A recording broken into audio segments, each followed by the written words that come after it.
Chapter 1579. Pausing for a moment, Teacher Yuan explained sincerely, everyone says that a school is a place to educate and educate. In the process of education, as a teacher, we do need to take up the responsibility of educating our children.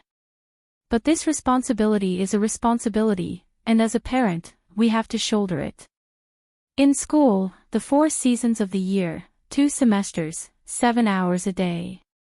The rest of the time, we spend with our parents. In terms of education, parents also have an undeniable responsibility. But as you know, which child these days isn't precious? If the teachers are strict with their education, those parents who dote on their children will trample over the school's threshold. Especially Lin Fang's parents, they are especially tricky and cannot be provoked. I don't know how to educate them. I can only do my part. But in this aspect, I especially like Yu Yu. Yu Yu is young, but he is very mature and sensible. In class, he is obedient and respectful to his teachers. I especially like him. So, as a teacher, I can only hope that you don't let your child suffer too much in this aspect. More importantly, I don't want you to offend the Lin family. Maybe you will say that I am snobbish, but this is the cruel reality of society. I really have no choice. I am doing this for Yu Yu's sake. This long speech sounded sincere, but Mu Yaja felt that it was too laughable and pompous. This kind of reason was not valid at all. Yu Yu's face was also cold. From the beginning to the end, he remained silent and did not say a word. As he watched Teacher Yuan patiently persuade him, he felt that it was ridiculous. Did you know why he worked so hard? He worked so hard to live a life far away from these idiots. Yu Yu pursed his lips and said unhappily, Teacher Yuan, I don't like what you are saying. What do you mean by can't afford to offend them? Yu Yu. Why are you disobedient? Teacher Yuan was so angry that she was about to cry. She helplessly glared at him. She sighed, turned her head and said to Mu Yaja, Yu Yu and Lin Feng don't see eye to eye. Wait until we resolve this peacefully. I'll see if we can separate Yu Yu and Lin Feng. Then, we'll be in different classes. Anyway, I think that Yu Yu is a very likable child. No matter which class he is in, the children are all willing to play with him. But this Lin Feng is an accident. Class allocation. The corners of Mu Yaja's lips curled up coldly. I don't think there's a need to divide classes. After today's incident, he would transfer Yu Yu to the same school as Xiao Yichen. Yu Yu went to this primary school because of the school district. Because of Yu Yu's household registration, he went to this primary school. He didn't expect that the teachers in this school were so bad. Coincidentally, he was transferred to the same primary school as Xiao Yichen. The 2 brothers could be companions and take care of each other. Compared to Yu Yu, Xiao Yichen was like the king of the mountain in school. Perhaps it was because he was handsome, so all the girls liked him. Perhaps it was also because he had a strong physique, so all the boys in the school admired him and were willing to be his fans. Xiao Yichen's school was funded by an education corporation that was working with Mu Group. Mu Group had also invested a large sum of money in the education of the teachers. The standards of the education were outstanding. In addition, with Xiao Yichen taking care of him, Yu didn't have to worry about being bullied. Chapter 1580. Teacher Yuan looked surprised. She couldn't hold it in any longer and said bluntly, Yu Yu's father, I'll be honest with you. Previously, there was another child who didn't get along with Lin Feng. The parents of the 2 children got into a fight because of everyone. In the end, both parents refused to back down. In the end, Lin Feng's father stepped in and used some tricks. In the end, the child had no choice but to transfer to another school. That's why I told you not to go against the Lin family. Mu Yaja closed his eyes impatiently. He couldn't control himself and was about to explode when he heard Teacher Yuan's words. The door was suddenly pushed open. It was the principal of the school. She hadn't expected that the principal would be alarmed by this incident. Teacher Yuan stood up in shock. She said in a trembling voice, "Principal Wu, why are you here?"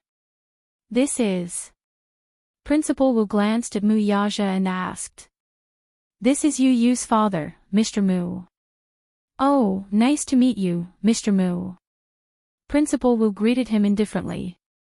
Then, he regained his solemn expression and said, "Teacher Yuan, please come to my office for a moment." After saying that, he turned around and left. Teacher Yuan suddenly felt uneasy. She said goodbye to Mu Yaja and left in a hurry. The moment the door closed, Yu Yu suddenly covered the back of Mu Yaja's hand. "Daddy, why did you come to school? I remember that you have a meeting in the morning. Why don't you go back to work? I'll take care of things here. It won't be a problem." Yu Yu was considerate of him. He didn't want to delay his trip. Mu Yaja lowered his head and looked at him with his deep eyes. He asked coldly, "Has it always been like this?" "Huh? Everyone says that about you." Yu Yu was stunned. He was probably referring to the fact that for the past few years, people had been saying that he had a mother but no father. He didn't want to talk about it. He only said, "They all think that I'm an illegitimate child." Illegitimate child. Mu Yaja suddenly sounded a little angry. "Mommy didn't explain." "How do you explain that?" "It's obviously a humiliation. If Mommy tries to explain, wouldn't she be asking for humiliation?" Yu Yu sighed. "Actually, it's not their fault." "Why?" "That's because even I myself thought that they were right." Yu Yu had always thought that he was an illegitimate child, the kind that could not be exposed to the public. Even so, he didn't blame his mother at all. He was very grateful. If it wasn't for his mommy, he wouldn't have been able to see such a beautiful world. It was his mommy who raised him. No matter how others slandered him or looked at him coldly, he did not care at all. The only one he cared about was his mommy. However, his tone could not hide his disappointment. Mu Yaja's heart was violently shaken. He immediately blurted out, "You're not." Mu Yaja gently caressed his little face. "Yu Yu, you're not an illegitimate child. You've never been one." He was anxious to let this little guy know that he was not an illegitimate child. He was not someone who could not be exposed to the public. "Daddy really didn't know about your existence for the past 6 years. When Mu Yaja thought about how Yu Yu had talked about those humiliating things in such a calm tone, he felt as if his heart had been pierced by a sharp sword. Yes, his heart ached. His heart ached for Yun Shishir. Chapter 1581. The guilt in his heart made him feel a little unbearable. He suddenly felt that he could never make up for the past 7 years of emptiness. Yu Yu was only 7 years old. He should have had a beautiful and carefree childhood, but because of the lack of fatherly love, he had suffered so much. He didn't dare to imagine how painful it must be for a child to face such mockery and ridicule. Mu Yaja gently caressed Yu Yu's rosy cheeks, his slender fingers brushing against his delicate skin. Then, he said in a low voice, "I'm sorry that Daddy has made you suffer for so many years. It's all Daddy's fault." Yu Yu was stunned. He had never thought that Mu Yaja, who was usually not good with words, would say such warm words to him. In his heart, Mu Yaja had always been a cold and dignified figure. It seemed that he would never say such touching words. However, Yu Yu was really touched by Mu Yaja's heartfelt words. He could tell that every word that Mu Yaja said was from the bottom of his heart. So much so that he forgot to react for a moment. He just stared at him in a daze, as if he couldn't believe it. The pain in Mu Yaja's eyes couldn't be faked. Yu Yu saw it all. Daddy's heart was aching for him. This kind of feeling was really very warm. The position of the heart suddenly became warm and comfortable. He didn't know whether to be happy or worried. He was happy that Daddy cared for him. This feeling made him feel very warm. Very good. What made him worried was the dejected look on the man's face, which stung him a little. His heart ached. Muyaja didn't know what was going on in his little head. His handsome eyes curved slightly as he gently kissed his forehead. Listen, in the future, with Daddy around, no one can bully you. Yu, on the other hand, smiled when he heard that. An unconcealable smile appeared on his adorable little face. Muyaja was stunned. What are you smiling about? Yu stopped smiling and raised his head to look at him. Pursing his lips, he opened up his heart to him, which was a rare sight to see. Daddy, do you know? I'm so happy that you're here today. Muyaja was taken aback by her words. Yu leaned slightly into his embrace and lay on his chest.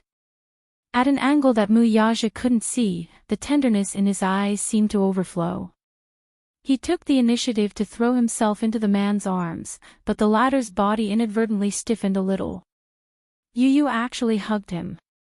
In the past. In his heart, he was actually a little excited. His son had hugged him. This was probably the highest reward Yu. After a moment's pause for a moment, hiss. This kind of hug was rare and precious. Daddy, do you know? I hope that you'll be the one to attend the parent-teacher conference, not Mommy. Okay, I promise you that I'll attend your parent-teacher conferences in the future. His promise was as solemn as a vow made at a wedding. His expression was solemn and respectful. This time, however, Yu was so amused that he lost his cool. Daddy, you're so serious. You're so cute. Muyaja, actually, in the past, Mommy and I relied on each other for survival and were always looked down upon. I didn't feel wronged, I just felt indignant. Chapter 1582. Yu continued, Grandpa used to ask Mommy to find a good man because he said that if the family didn't have a man of indomitable spirit, others would look down on us. But Mommy has always wanted to be strong.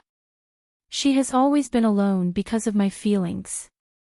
So I thought that if I didn't have Daddy, I would have to be strong to protect Mommy and this family.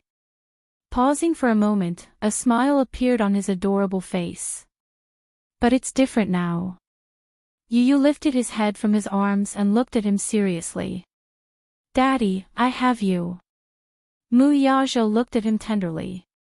Suddenly, he stroked his cheek gently. Yu placed his hand on the back of his father's hand. Daddy, you will always be with Mommy and me, right? Yes, Muyaja said seriously. I will do it. That's great. But Daddy, if you were to resolve today's matter, how would you resolve it? Yu suddenly asked. He was a little curious about how his father would resolve this matter. If he hadn't stepped in this time, with his methods, he would have definitely bullied the Lin family. Now that he had the ability and capital to do so, he didn't need to be bullied by others anymore. But since his father had stepped in, he would naturally let him handle it. When Muyaja heard this, he said domineeringly, I won't let anyone who bullies my son off. Yu was once again amused. Very good, that's very Daddy's style. As he spoke, he suddenly asked quietly, do you know why that brat Lin Feng doesn't see eye to eye with me? Why? Because he has a crush on a girl in class. She's always following me around all day long. That brat is probably jealous, so he's always looking for trouble with me.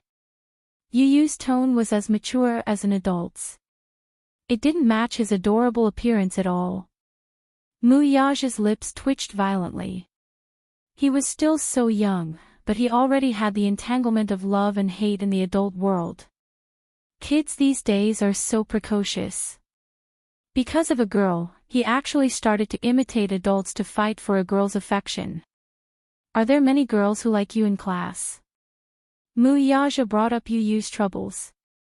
He let out a melancholy sigh. and the expression on his face instantly turned gloomy. Yeah, a lot. It's very annoying, isn't it great? Muyaja was very satisfied. Just like me back then. What's so good about it? Those girls are always chattering around me. I don't like it at all. Yu said honestly, I like quiet girls.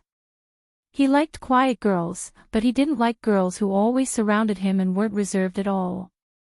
Although children at this age might not know anything about love, they simply liked him and wanted to play with him because they were moved.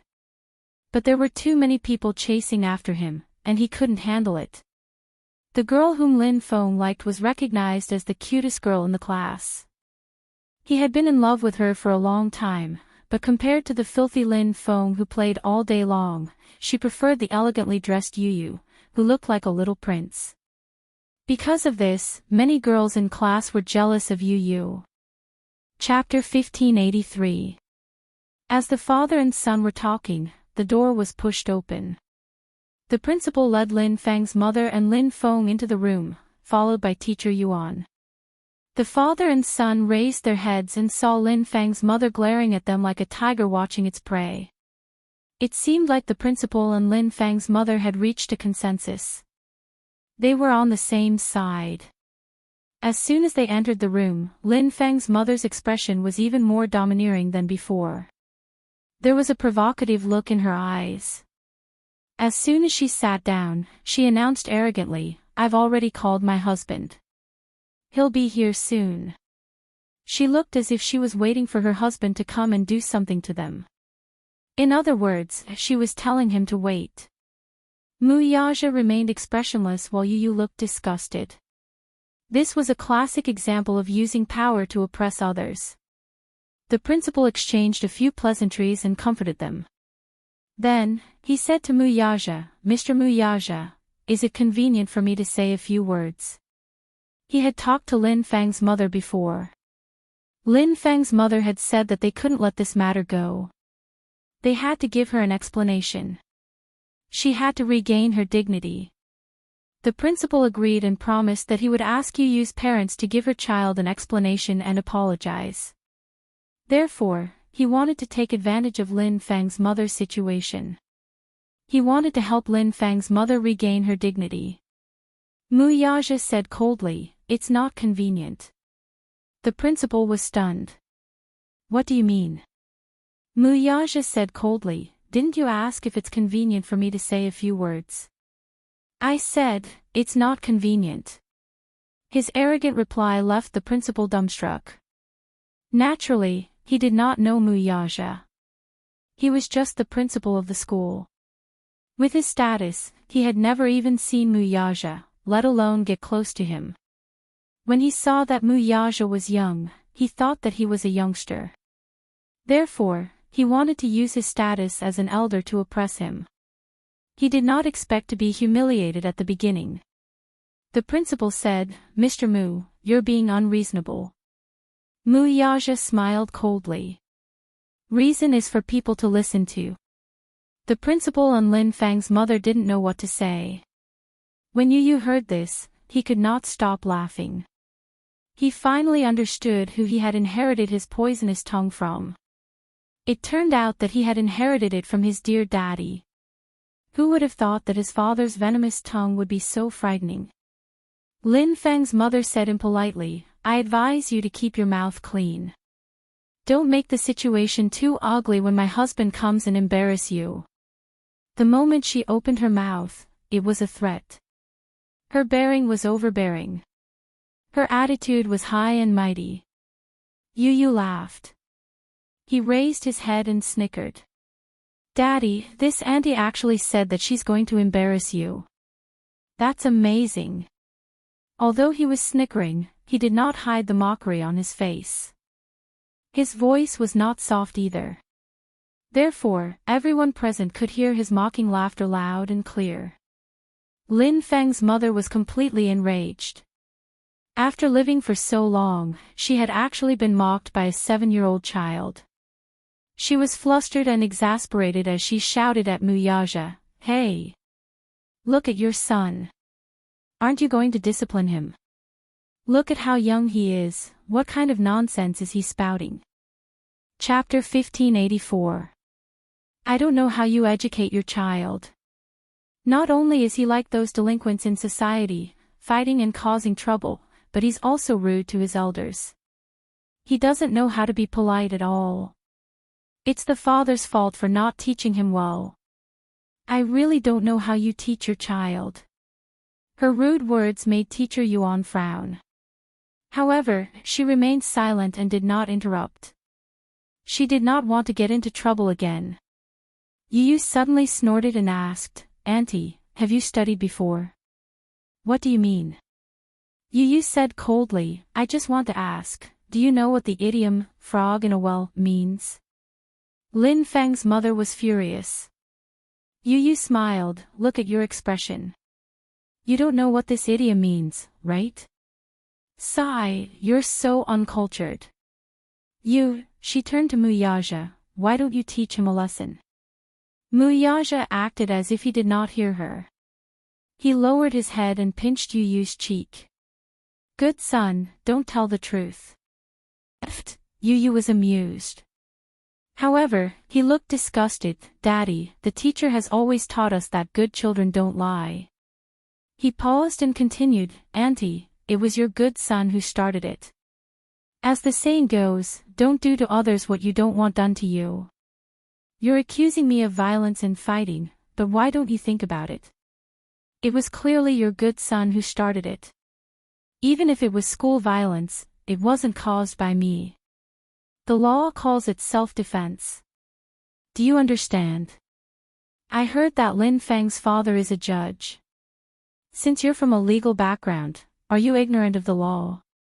You keep saying that you want my daddy to give you an explanation. Before that, shouldn't you also give me an explanation? Why did you raise such a narrow-minded son who uses vulgar words all the time? You weren't there at the time. How can you judge the right and wrong based on your words alone? It's not up to you to decide whether I discipline him well or not, right? Before you say such things, you should look at your own status. Don't make a fool of yourself. You're really, really disgraceful. Lin Feng's mother was furious. She thought to herself, this father and son are really refusing a toast only to be forced to drink a forfeit. I've said all the good things I want to say. Don't refuse a toast only to be forced to drink a forfeit. The son is so arrogant, and the father is also so arrogant. Aren't you afraid of suffering in this society? As she scolded the man, she nagged like a shrew on the streets. I'll give you one more chance. Are you apologizing or not? Ha! But there's no use your apology now. I want you to bring the child to my house and apologize in person. Otherwise, I won't acknowledge this debt. Oh. Muyaja sneered, his lips curling into a cold, impatient smile. Madam Lin, are you threatening me? Chapter 1585. She was starting to get excited. Therefore, some unpleasant words came out of her mouth. As the saying goes, nothing can be accomplished without rules. Mr. Mu, you should have heard of this saying before. If you do something wrong, as a parent, shouldn't you apologize? Let's put aside the fact that your son injured my baby. Shouldn't you teach your son a lesson for saying such outrageous things? Auntie, you should know that when a child does something wrong, he should be taught a lesson. Why don't you teach your child well? As for me, you don't have to worry about me. Lin Feng's mother was trembling with anger after hearing you use words. She suddenly stood up and walked out of the door. She picked up her phone and made a call. As they were separated by a door, no one knew who she was calling. However, they could vaguely hear her angry voice. Where are you? Husband, come here quickly. Let's teach this father and son who don't know the immensity of heaven and earth a lesson. Muyaja's hearing was amazing, so he caught her words. His lips curled up coldly, but it was a smile. When Lin Feng's mother returned to the office, she was even more arrogant than before. She looked as if she was looking down on everyone. Her eyes were full of contempt and mockery.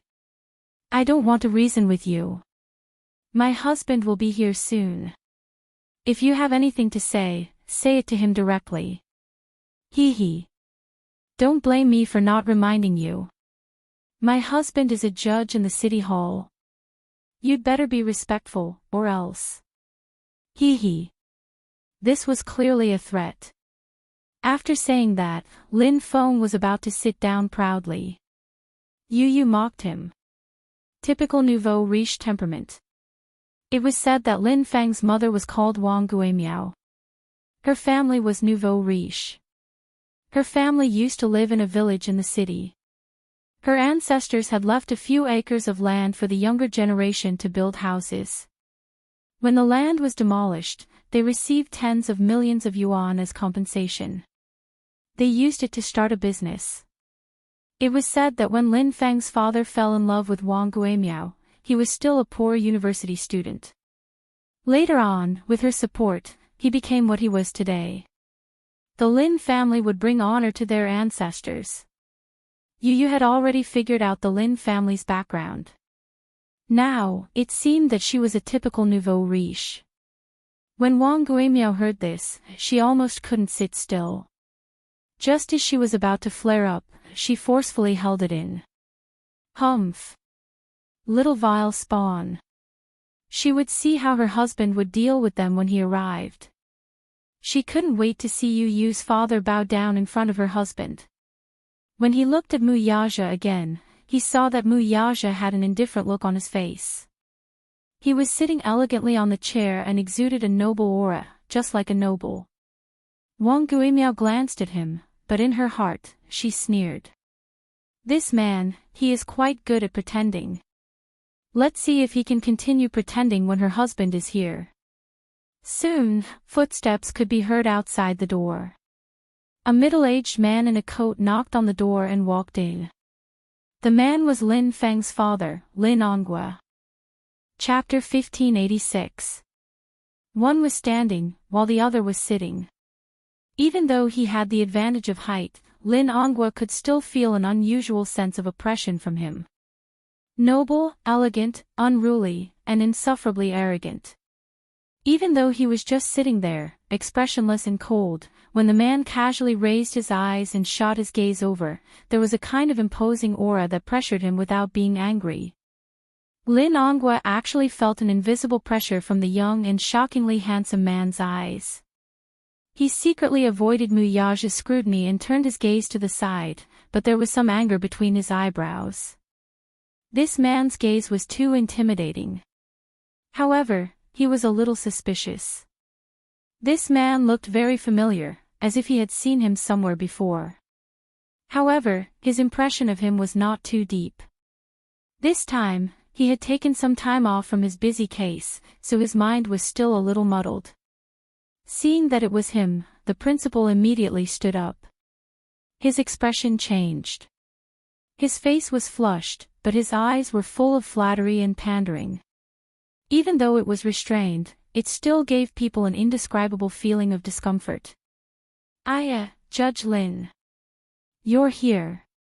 There was no trace of the bureaucratic tone that he had in front of Mu Yaja. One level higher than the other, one level higher than the other. This was very true. However, Lin Onghua said, Principal, don't call me that. Now that I'm not in the court, you can't call me that. The principal smiled and nodded, but the flattery in his eyes did not decrease at all. He was still cheerfully welcoming Lin Onghua and waiting for him to sit down. When Wang Guimiao saw him, she immediately went up to him. Hubby. There was a hint of rebuke and coquettishness in her voice, which caught Yu off guard and caused goosebumps to appear all over his body. What a terrifying voice. Damn it. However, Lin Onghua's face still maintained a trace of restraint. After all, he was the chief judge of the Hall of Political Affairs. He was born with a proud background and had been doing things in the court for many years. As a result, his style of speech was full of strong bureaucratic tone. He was rigid and dignified. He cleared his throat and said in a deep voice, "What is it?" "Your son is being bullied by other children in school," Wang Guimiao complained. "Lin Feng, come here," said Lin Onghua. Lin Feng obediently walked over. "What happened?" "Dad." Lin Feng lowered his head. As soon as he said that, tears started rolling down his cheeks. "You're a man, don't cry." Lin Onghua pretended to reprimand him, then asked with concern, "Tell me, what's the matter?" He hit me." "Yun Tian, you hit me." Lin Feng pointed at Yu Yu as his aggrieved tears rolled down his cheeks even more violently. When Lin Onghua heard this, he immediately pulled him in front of him and carefully examined him.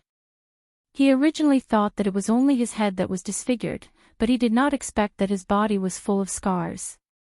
It was beyond his expectations. When Lin Onghua saw the bruises on Lin Feng's body, he was furious. He raised his head and looked at Mu Yaja. "Are you Yuntianyo's father?" Mu Yaja, however, nodded nonchalantly. "Yes." "Hubby, let me tell you, not only is Yuntianyo's father arrogant, but his words are also very harsh." Wang Guimiao exaggerated the story and then crossed her arms in front of her chest and gave an ultimatum. "Anyway, you can deal with this matter as you see fit." Chapter 1587. Lin Onghua asked again, "Did he hit you first?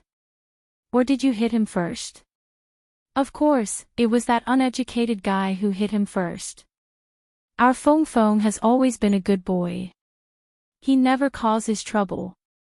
In the end, our Feng Feng was framed and accused of being the one who attacked first.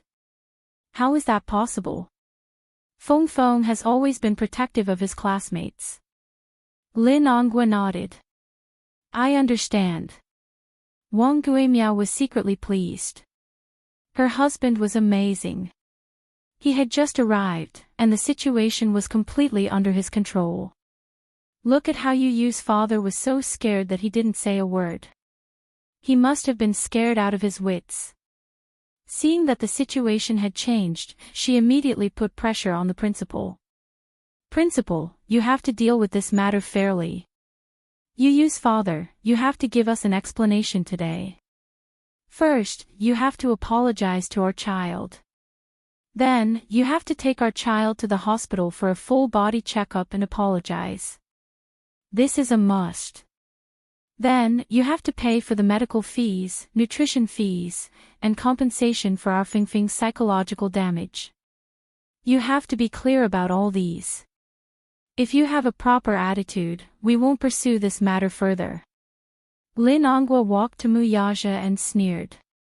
"Sir, tell me your name first." Mu Yaja looked up and said slowly, "Mu Yaja." His voice was clear and cold. He had the elegance of a noble. However, the moment his voice fell, Lin Onghua was fiercely stunned. Mu Yaja. This name was too familiar. These three words were like a towering mountain. They resounded like thunder in his ears. How could he not have heard of it before? Could it be the same name? It couldn't be the real Mu Corporation, right? Lin Onghua wanted to get lucky and said, "Your name is so familiar. It's exactly the same as the name of the crown prince of the Mu family." Ha! Mu Yaja sneered. "There's no one else with this name in the capital." Lin Onghua was stunned again. There was a hint of panic on his face. He stared at him blankly without blinking. He didn't dare to make any wild guesses. After a long while, he spoke in a provocative manner, but changed the way he addressed him. "You are, what?" Lin Onghua looked a little uneasy. "Are you the Chairman Mu of the Mu Corporation?" Mu Yaja was a little impatient. "You asked for my name, and I'll tell you. If you have anything to say, just say it. Don't waste my time. My time is more precious than yours." As soon as he finished speaking, Lin Ongwa's eyes widened and he staggered back a step. His eyebrows collapsed helplessly. This man's attitude was very clear. It looked like this time, his blind wife had offended a big shot that she shouldn't have offended. The person in front of him was probably the mysterious and noble crown prince of the Mu Corporation. At first, Lin Ongwa had noticed him when he first entered the door. He only felt that this man had an arrogant aura, and he had the noble aura of a high-ranking official, as if he was a member of a powerful family. However, at this moment, he did not realize where he had seen this handsome face before. Chapter 1588. The Mu family's existence in the capital was enough to shake the entire financial market.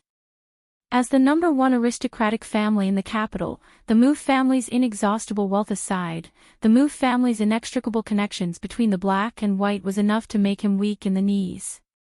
He could offend anyone, but the Mu's offending them was akin to cutting off his own path of retreat. Lin Ongwa wanted to cry but had no tears. He stood in front of Mu Yaja with a proper posture, but his face was no longer as haughty as before. Instead, his expression was filled with complicated conjecture. Faced with this suffocating atmosphere, for a moment, he did not know how to resolve it, even though he had been in the bureaucracy for a long time. When Wang Guimiao saw this strange scene, she was stunned. Then, she walked forward with her arms crossed. She didn't know what had happened, but when she saw Lin Ongwa's dazed appearance, she felt strange. "Hubby, what's wrong with you?" She was even more confused when she saw his pale face. She could not help but push him. "What's wrong?" Yu chuckled. "He's scared silly." Wang Guimiao was infuriated when she heard that. Things were different now. With Lin Ongwa around, she was confident that she had someone to rely on. Hence, she spoke without thinking. "Little b *st rd, shut up. You don't have the right to speak here." Hearing this, Mu Yaja's eyes shot up and swept over him with a sharp gaze. Lin Ongwa watched with trepidation. Wang Guimiao's words scared him so much that he almost suffocated. How could he have expected that his wife would be so ignorant as to not know how to size up the situation? She opened her mouth and spoke rudely. He immediately became furious and scolded, "Shut up. Don't be unreasonable." It was important to know one's place, but his wife did not know it at all. Thinking that he was teaching Yun Tianyu a lesson for her, she echoed, "That's right. Shut up." Yu suddenly felt like laughing as he looked at his wife as if she were a pitiful worm. Behind him, Mu Yaja's face turned uglier. Lin Ongwa gritted his teeth, turned his head abruptly, and gave his wife a tight slap. Smack! "I told you to shut up." With that, he turned to face Mu Yaja with cold sweat dripping down his face. "Chairman Mu, I'm sorry. My wife has been presumptuous in front of you and said something she shouldn't have. A great man won't hold a grudge against a petty person, so please don't take it to heart. Just treat it as if she's spouting nonsense." His tone was full of flattery. Lin Ongwa looked at him in cold sweat. Observing his expression, he felt that being in the king's company of a tiger. Everyone, especially Teacher Yuan, was stunned into silence by the sudden turn of events. She thought that, with Lin Ongwa's arrival, the boy's father would understand her words and begin to lower his head, apologize to the other party appropriately. As the chief judge of the Hall of Politics and Law, Lin Ongwa had several titles above his head. His status was lofty, and he had an unquestionable majesty. What about now, though? Why was Lin Ongwa the first to bow down to Mu Yaja? The principal was even more bewildered. He had no idea what was going on. Wang Guimiao felt the most aggrieved. Chapter 1589. Most importantly, even until now, she still didn't understand how this mysterious slap came about. Why did he slap her? Did she say anything wrong? What kind of insanity was this Lin Ongwa suffering from? Was he crazy? Him. Why did he slap her for no reason? Wang Guimiao turned around angrily and pulled Lin Ongwa's arm. With a red face, she roared with grievance and hysteria, "Lin Ongwa, have you lost your mind?" Lin Ongwa looked at her and sighed helplessly. He rolled his eyes at the ceiling and held his forehead. He turned around and pointed at Wang Guimiao. For a moment, he was so angry that he could not say anything. Wang Guimiao was even more confused. She held back her tears and yelled at him, "Say something. Say something. Why did you slap me for no reason? What's wrong with you? Stop talking. Be quiet, and sit back down obediently. Don't say anything, do you understand?" She was like a clown. Not only did she make a fool of herself, but Lin Ongwa was also afraid that she would continue to blabber and offend the Mu group. Then, her whole family would have no way out. It was not easy for him to get to where he was today. He did not want his bright future to be ruined because of such a small matter. His worry was not unfounded. There were people from the Mu family in the city hall. Although Lin Ongwa was a judge and had a good reputation, this man's words could make all his hard work go down the drain. However, he really did not know what to do now that the situation had developed to this stage.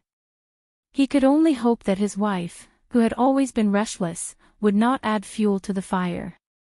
He did not want things to get out of hand when the time came. However, Wang Guimiao did not understand his good intentions. Instead, she questioned him sternly, "Wang Guimiao, I want to ask you, what's wrong with you?" "You," Lin Ongwa looked at her in disbelief. He was so impulsive that he wanted to strangle her to death. Why was she so ignorant? Was she trying to get him killed? She was a burden. He looked at her. She could not do anything right, but she was good at ruining things. "You have no right to speak here. Get out of my way. Lin Ongwa, don't be too, sit there." Lin Ongwa's tone suddenly rose, and his sharp eyes signaled. Wang Guimiao's heart suddenly skipped a beat. She was afraid of him from the bottom of her heart. The look in his eyes and the look on his face showed that he was really angry. No matter how unwilling Wang Guimiao was, she could only sit to the side dejectedly and listen obediently. Although she didn't know what she had done wrong, Wang Guimiao could only sit to the side and listen obediently. Lin Ongwa turned around and apologized to Mu Yaja with an incomprehensible reverence. "Chairman Mu, I'm sorry. My wife is insensible and has offended you. Please forgive her." "Offended?" Mu Yaja cocked a brow, but his voice was filled with an irresistible authority. "Judge Lin, how can I dare to take the blame? She just said that she's going to teach us a lesson." Lin Ongwa was so scared that he almost suffocated. He immediately shouted, "How dare she? Chairman Mu, she was just joking." Yu crossed her arms and did not give him a way out. "She was just joking. She even called me a little b******. Chapter 1590. The principal watched from the side, trembling with fear. Seeing how respectful Lin Ongwa was to Mu Yaja, he knew how to read people's expressions and size up the situation. Seeing how respectful Lin Ongwa was to Mu Yaja, he thought to himself, how important must this man be? Hence, he kept quiet and did not dare to act rashly. Teacher Yuan's displeasure had also disappeared. When she looked at Mu Yaja, there was a hint of surprise in her eyes. It seemed that this man must be someone of high status. This Lin Ongwa must have found out about his identity, which was why he was so respectful towards him. She recalled how she had advised him to give in to the Lin family and not offend them. Although this man did not show it on his face, the noble and awe-inspiring look in his eyes was still fresh in her memory. At first, she had thought that this man did not know the immensity of heaven and earth, but now that she thought about it, she shuddered. How many things had she said that she should not have said in front of this important person? She did not know if he would take it to heart. At this thought, Teacher Yuan trembled with fear, as if a cat's paw was scratching her heart. She desperately wanted to know who this man was. Why don't we do this? Chairman Moo. Lin Ongwa thought for a moment. Suddenly, he carefully probed, I'll ask my wife and son to apologize to your son. I only hope that you won't take my wife's outrageous words to heart. Mu Yaja did not speak. He could not be bothered to argue with him.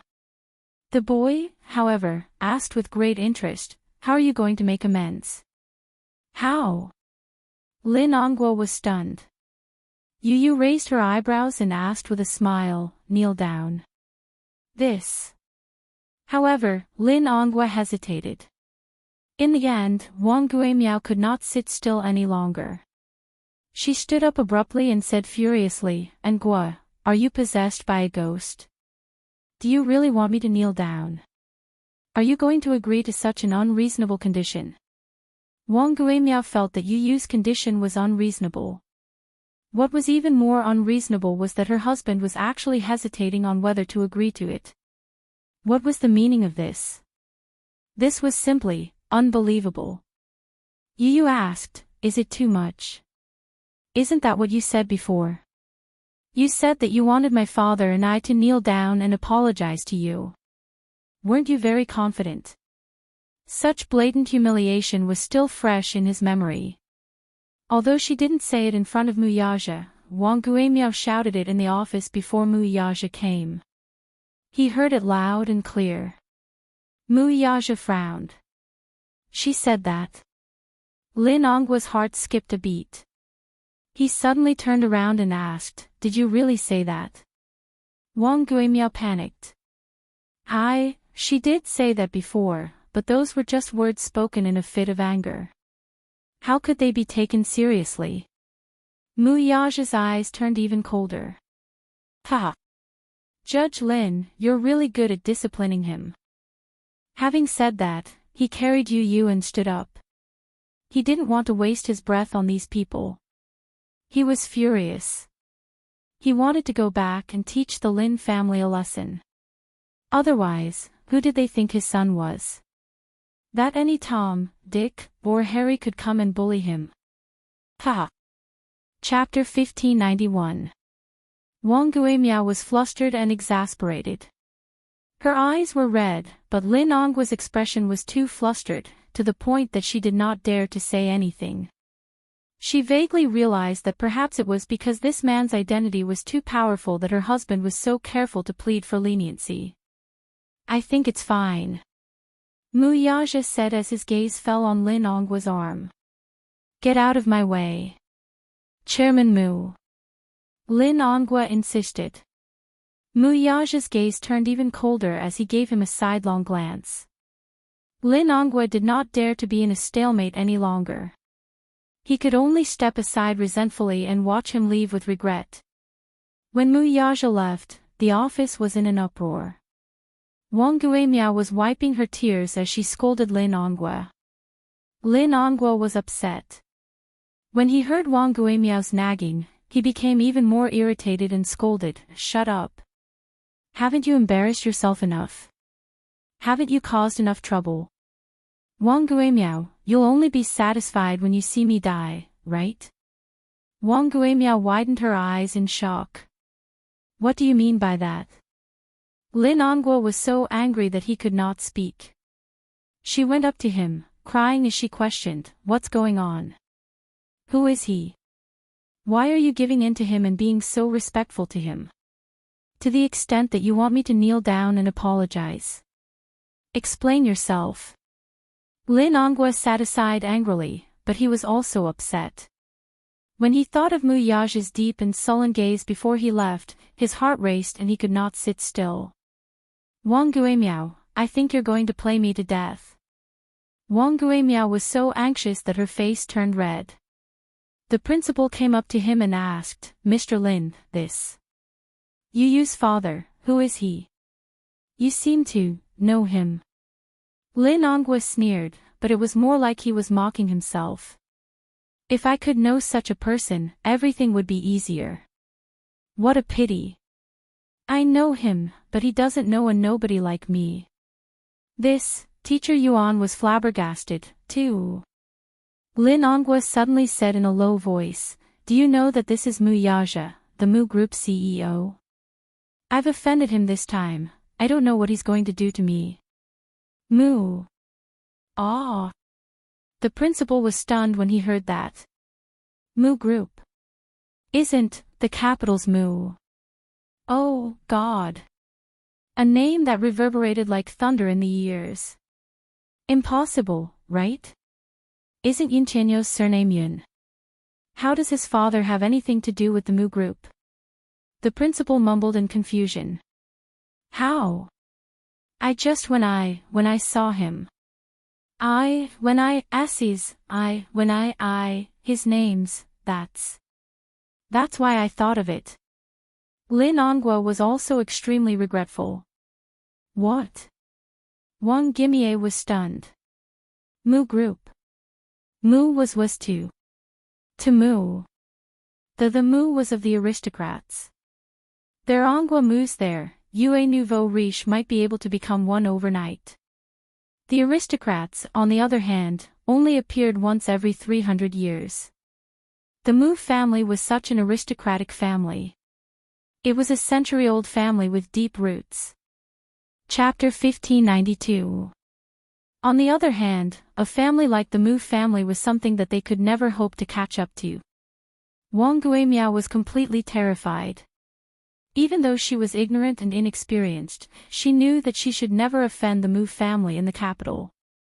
That was, a century-old wealthy family with immense power. Mu Yaja carried Yu Yu to his class and packed his bag. He was supposed to attend the parent-teacher meeting in the afternoon, but he was not going to attend it. He decided to transfer his son to Xiao Yichen's school. It was recess time, and it was almost lunchtime, so the class was very noisy. However, when Mu Yaja stepped into the classroom, the huge classroom instantly quieted down. The group of little ones stared at him, and countless pairs of eyes stared at him. Some looked curiously, while others looked anxiously at him. They thought that he was a high-ranking official from the school who had come to inspect the class. Recently, the Ministry of Education had been conducting random inspections of the school's standards. Therefore, high-ranking officials from the Ministry of Education often came in and out. However, when Mu Yaja sat in Yu Yu's seat and started to pack his bag, the group of children suddenly realized that this was Yu Yu's father. Oh my God, he's so tall and handsome. He's even better looking than the celebrities on TV. However, it was Mu Yaja's first time in school, and it was also his first time walking into a class of little ones. It was his first time appearing in school as a parent. He started to pack his bag, but when he sat in front of the low desk, his face immediately darkened. His figure was tall and slender, and when he sat in front of the low desk, the sense of disparity and abruptness was immediately reflected. He moved around in embarrassment, trying to find a suitable angle, but it was in vain. In the end, he found that the bench here was too small, so he was trapped in such a narrow space, and it was difficult for him to make ends meet. On the other hand, Yu Yu enjoyed the process very much.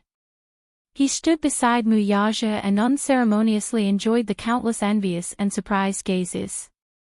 He accepted all of those stunned gazes and did not reject any of them. Many children were envious of Yu Yu for having such a young and handsome father.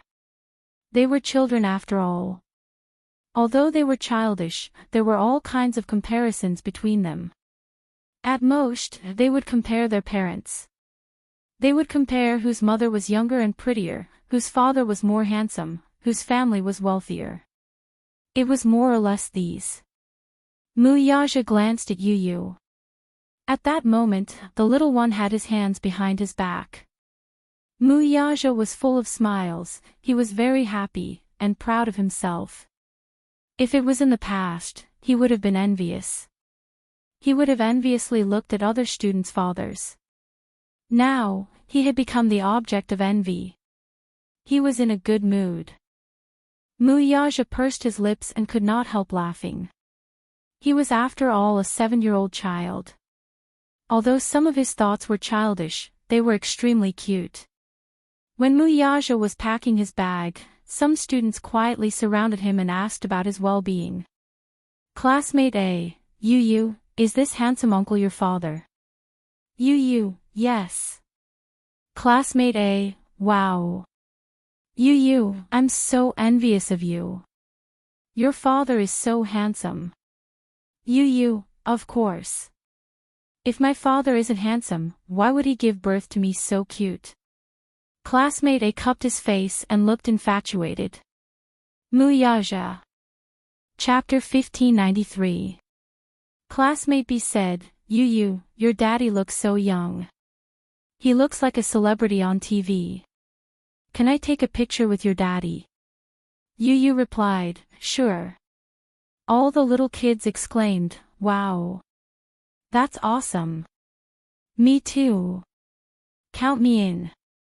As Yu was feeling smug, he walked over to Muyaja and whispered into his ear, Daddy, cooperate with me. Muyaja's lips twitched slightly. At this moment, he even wanted to hug Yu tightly. He was afraid that he would float into the sky in the next second. However, looking at the little kid's smug expression, Muyaja felt a tinge of sweetness in his heart. His son was proud of him. This made him happy. It turned out that it was such a wonderful feeling to be proud of a son. As he thought of this, Muyaja's mood improved. He raised his eyebrows and asked, How do you want me to cooperate? You just have to sit there and don't move. Hence, Muyaja was like a model. He maintained his upright posture. Next, he was surrounded by the little kids and they jostled and jostled for a few group photos. He didn't like to be photographed. Even the reporters with the best methods didn't have the chance to take a picture of him from the front. Now, these little kids were taking advantage of Yu's relationship with him. There were also a number of infatuated little girls who were anxious to take a picture with him and secretly touched his slender hand. Muyaja didn't know whether to laugh or cry. Classmate C said, Yu, your daddy is so beautiful. Why don't I exchange places with you? I'll give you my daddy and you give me your daddy. When Yu heard this, his expression became serious and cold. No. Why not? I don't want your daddy. I only have one daddy. As she spoke, Yu leaned against Muyaja's side and held onto his arm. It was as if she was declaring her sovereignty and protecting her unquestionable position. Everyone sighed in disappointment. Muyaja looked at little Munchkin, who was about to fly into the sky. He didn't know whether to laugh or cry as he covered his face. However, his eyes were filled with love. Even though she felt that Yu's smug look was hilarious, she also felt that he was extremely cute. As Muyaja helped him pack his bag, he stopped to flip through Yu's textbook. However, when he flipped open Yu's history class notes, he saw the delicate and beautiful handwriting in the book. The entire book was neat and tidy. Other than the signs of pages being folded, it looked like a new book that had just been handed out. He could tell that Yu was more serious in class. He thought about how he had flipped through Xiao Yichen's textbook in the past. Even though they were brothers, in terms of academics, the difference between the two of them was like heaven and earth. After packing his bag, the group of little kids saw Muyaja carrying Yu and looking like he was about to leave. They all surrounded him and asked, Yu, school hasn't ended yet. Are you leaving already? Yu, where are you going? Yu said, I have something to do. I have to go home. You guys focus in class. He only said that perfunctorily and didn't tell them that he was going to transfer schools. Firstly, it was because he had a headache dealing with these little kids. If they knew that he was going to transfer schools, they would definitely pester him non-stop and not let him go. One couldn't underestimate his charm. Chapter 1594. It had only been a month since school started, but the children in his class liked him very much. If they knew that he was going to transfer schools, they would definitely cry their hearts out. It was easy for children to become emotionally dependent. All right. Everyone was reluctant to see him leave. Goodbye, Yu. Goodbye, Yu, Daddy. The children walked Yu and Muyaja to the entrance of the classroom and watched them leave. Muyaja carried Yu. When he turned around and saw the scene of them sending him off, he could not help but smack his son's butt. Son, you're really popular in class. Yu snickered. Daddy is very popular too. The little guys in the class all like you very much. Little guys? Muyaja was amused by his son's adjective. Baby, you're the same age as them. You call them little guys as if you're an old man. When Yu heard this, he suddenly hugged his son's neck and kissed him on the cheek. Daddy, it's great that you're here today. Muyaja was stunned.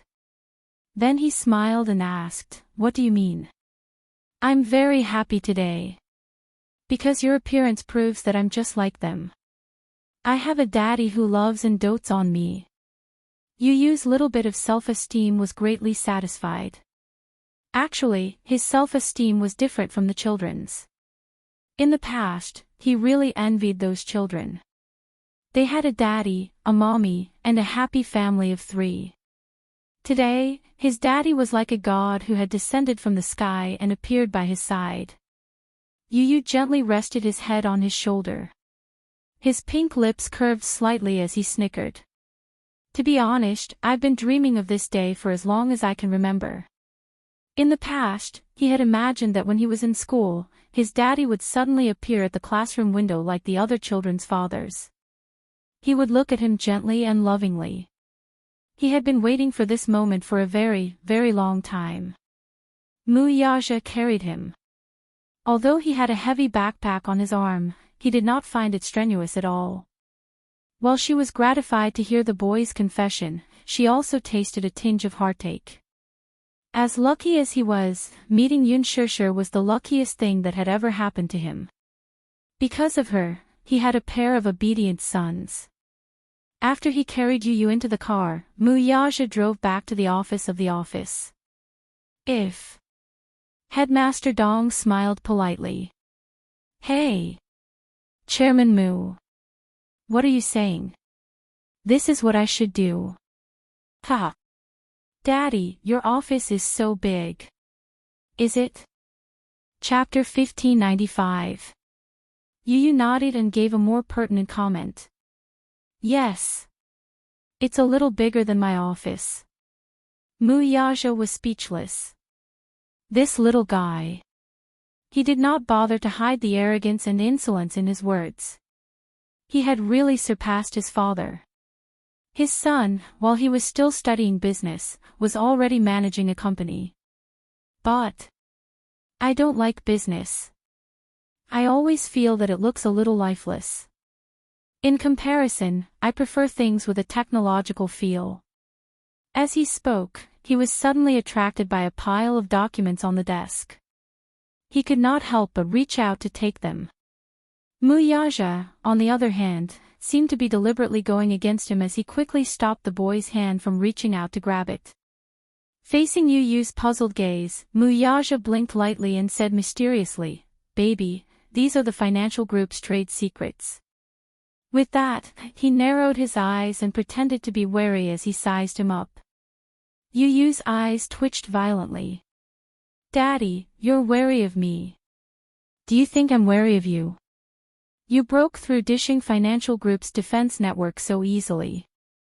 I can't guard against you even if I wanted to. Of course. Yu snorted proudly. That's why I can't let you see these trade secrets.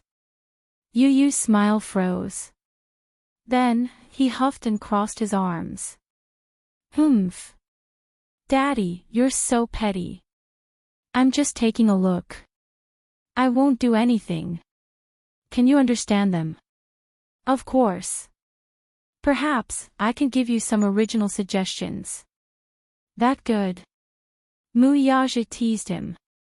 Of course. Then you, show me how to read these documents. Yu made an okay gesture and took the documents. He sat on the desk, placed the documents on his lap, and flipped through them page by page. He was small, and Muyaja's desk was wide, long, and huge. Hence, when he sat cross-legged on the desk, he looked even smaller and skinnier. His chin gradually became sharper. In the past, it was still a little pink, but now it had a handsome face. Muyaja gazed at his side profile. Yu Yu quietly lowered his head and flipped through the documents. Perhaps it was because of the high temperature in the office, he loosened his tie casually. His casual action was gentlemanly and charming. When he grew up, the number of fans that would follow him would probably line up from Beijing to Paris. While Yu Yu was reading the documents for him, he thought for a while and called Lu Jinyu. Lu Jinyu was a mysterious subordinate of his. According to seniority, the man addressed him as Big Boss while Muyaja addressed him as Fourth Boss. Lu Jinyu looked like a gentle and refined man, but he was the most cunning one among his subordinates. The call went through quickly.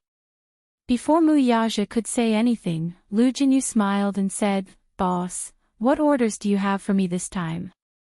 Lu Jinyu was used to going straight to the point. This was because he knew that time and efficiency were Muyaja's pursuit. He never liked to bluff. Muyaja ordered, "Jinyu, find out about Lin Ongwa from the Legal Affairs Hall. Check his background." Boss, did this Lin Ongwa offend you?" Chapter 1596. Lu Jinyu laughed sinisterly. The Hall of Political Affairs is an organization set up by the government. Naturally, the people inside are not simple. But, boss, you should know that not many of the people in the Hall of Political Affairs are clean. If you want to find out the background of this person, I might be able to find a lot of interesting things for you. This Lin Ongwa is a bluff. He's very arrogant.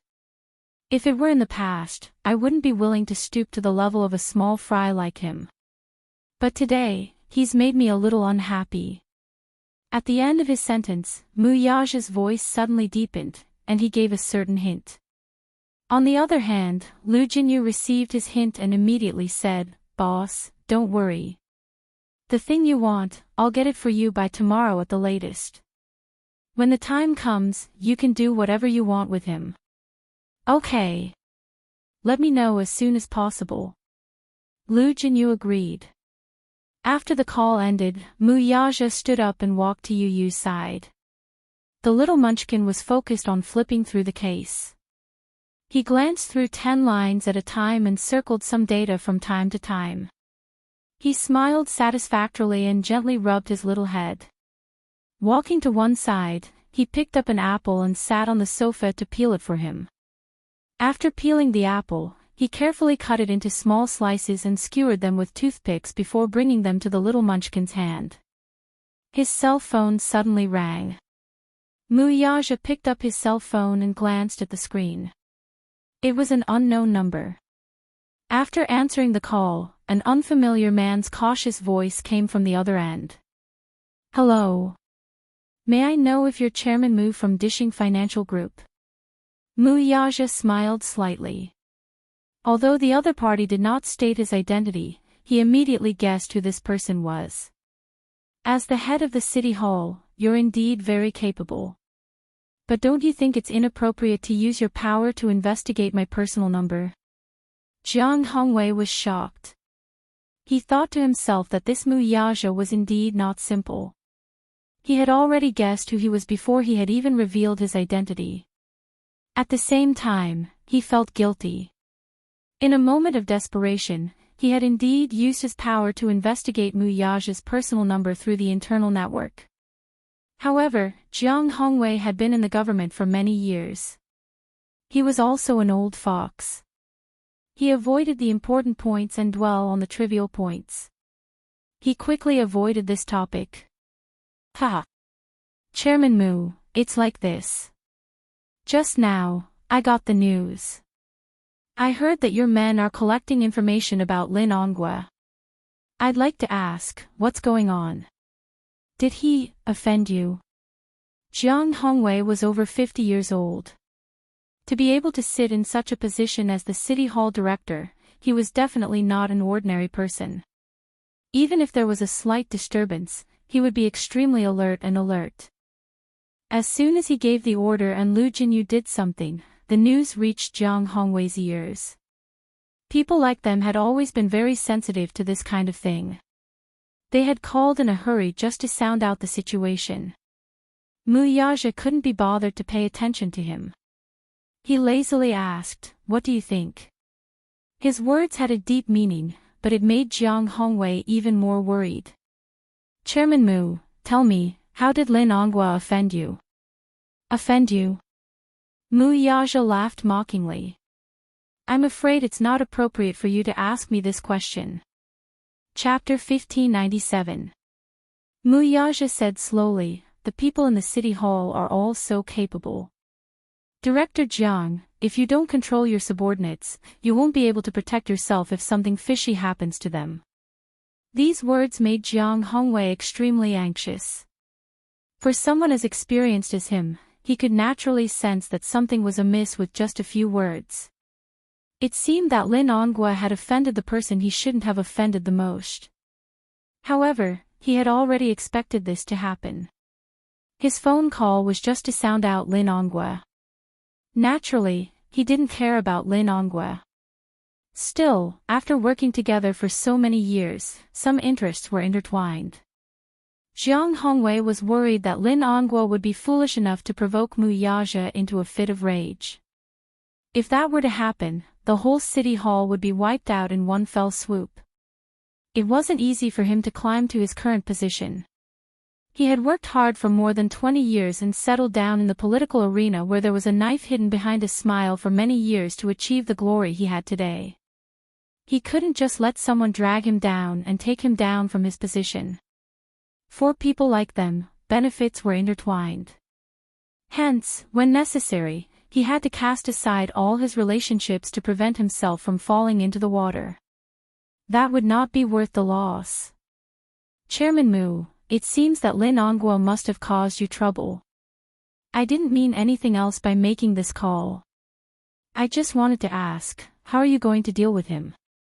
By the way, Chairman Mu, I hope that you won't implicate the innocent because of Lin Onghua." As he said this, Jiang Hongwei laughed awkwardly. Mu Yaja chuckled along, too, but he quickly stopped laughing.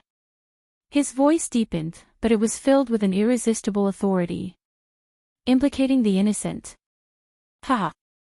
Let's see how you stand on this matter, Director Jiang. Anyway, this Lin Onghua isn't reliable.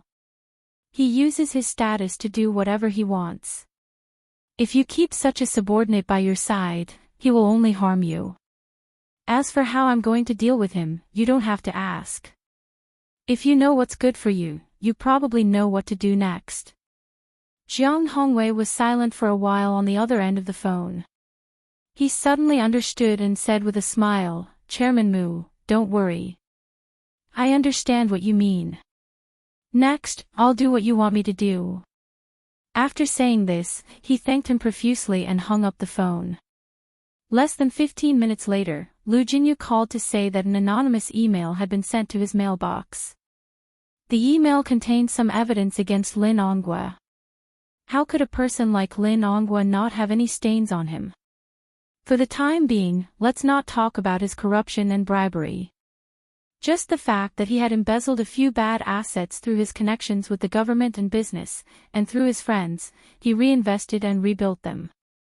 Moreover, the stolen money amounted to more than 1 billion, which was enough to send him to prison for the rest of his life. There was no need to think too much of him. Jiang Hongwei wasn't stupid. He was a shrewd person. Seeing Lin Onghua's decline, he couldn't just sit by and watch. He also couldn't let himself be dragged down by him. Lin Onghua was a very capable person. As his chess piece, he had also obtained many benefits for him. However, a chess piece was a chess piece after all. He had no value to be used, so he should be abandoned. Chapter 1598. He was a sly old fox. Since he was working with Lin Onghua, he naturally had a backup plan.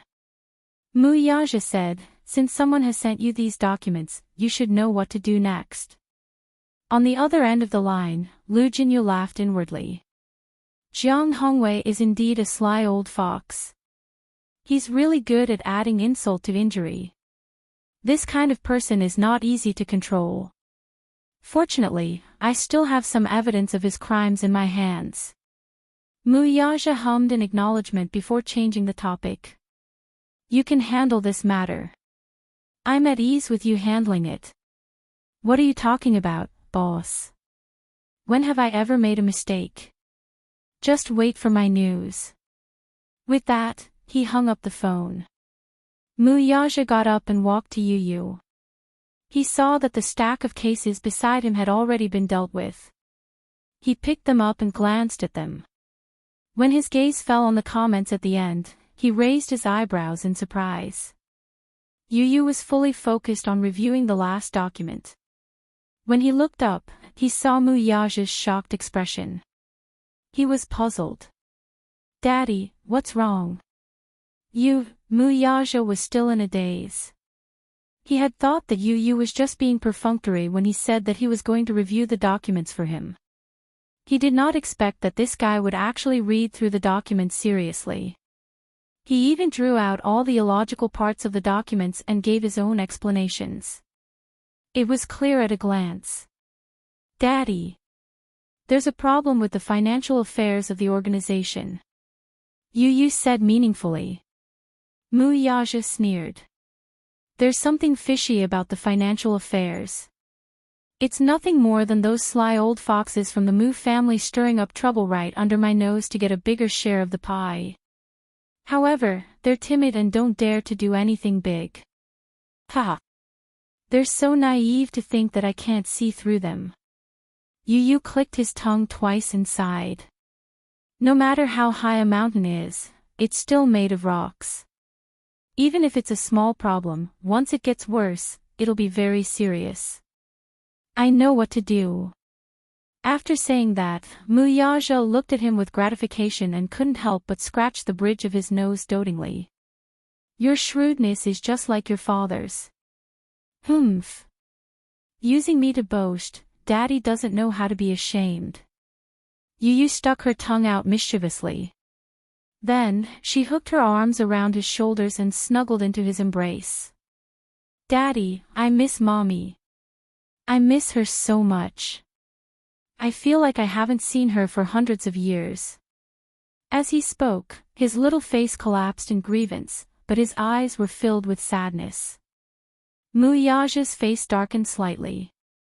For the past few days, Yun Shishir had not sent any messages. As for Yu Yu, the most recent time they had been in contact was during a video call last weekend. In the video call, Yun Shishir was dressed in an ancient costume. She didn't even have time to remove her exquisite makeup. Her clothes were scattered and she wore a golden hairpin with tassels on her head. She couldn't hide her fatigue. When she had the video call with him, she had been secretly hiding in the changing room during a break in filming. She had purposely lowered her voice when she spoke. After that, other than a few messages, they had lost contact. Yu Yu could only pitifully find out about Yun Shishir's updates from the production team's official Weibo account. He missed her dearly. For the past few days, Xiao Yichen wasn't as active as before.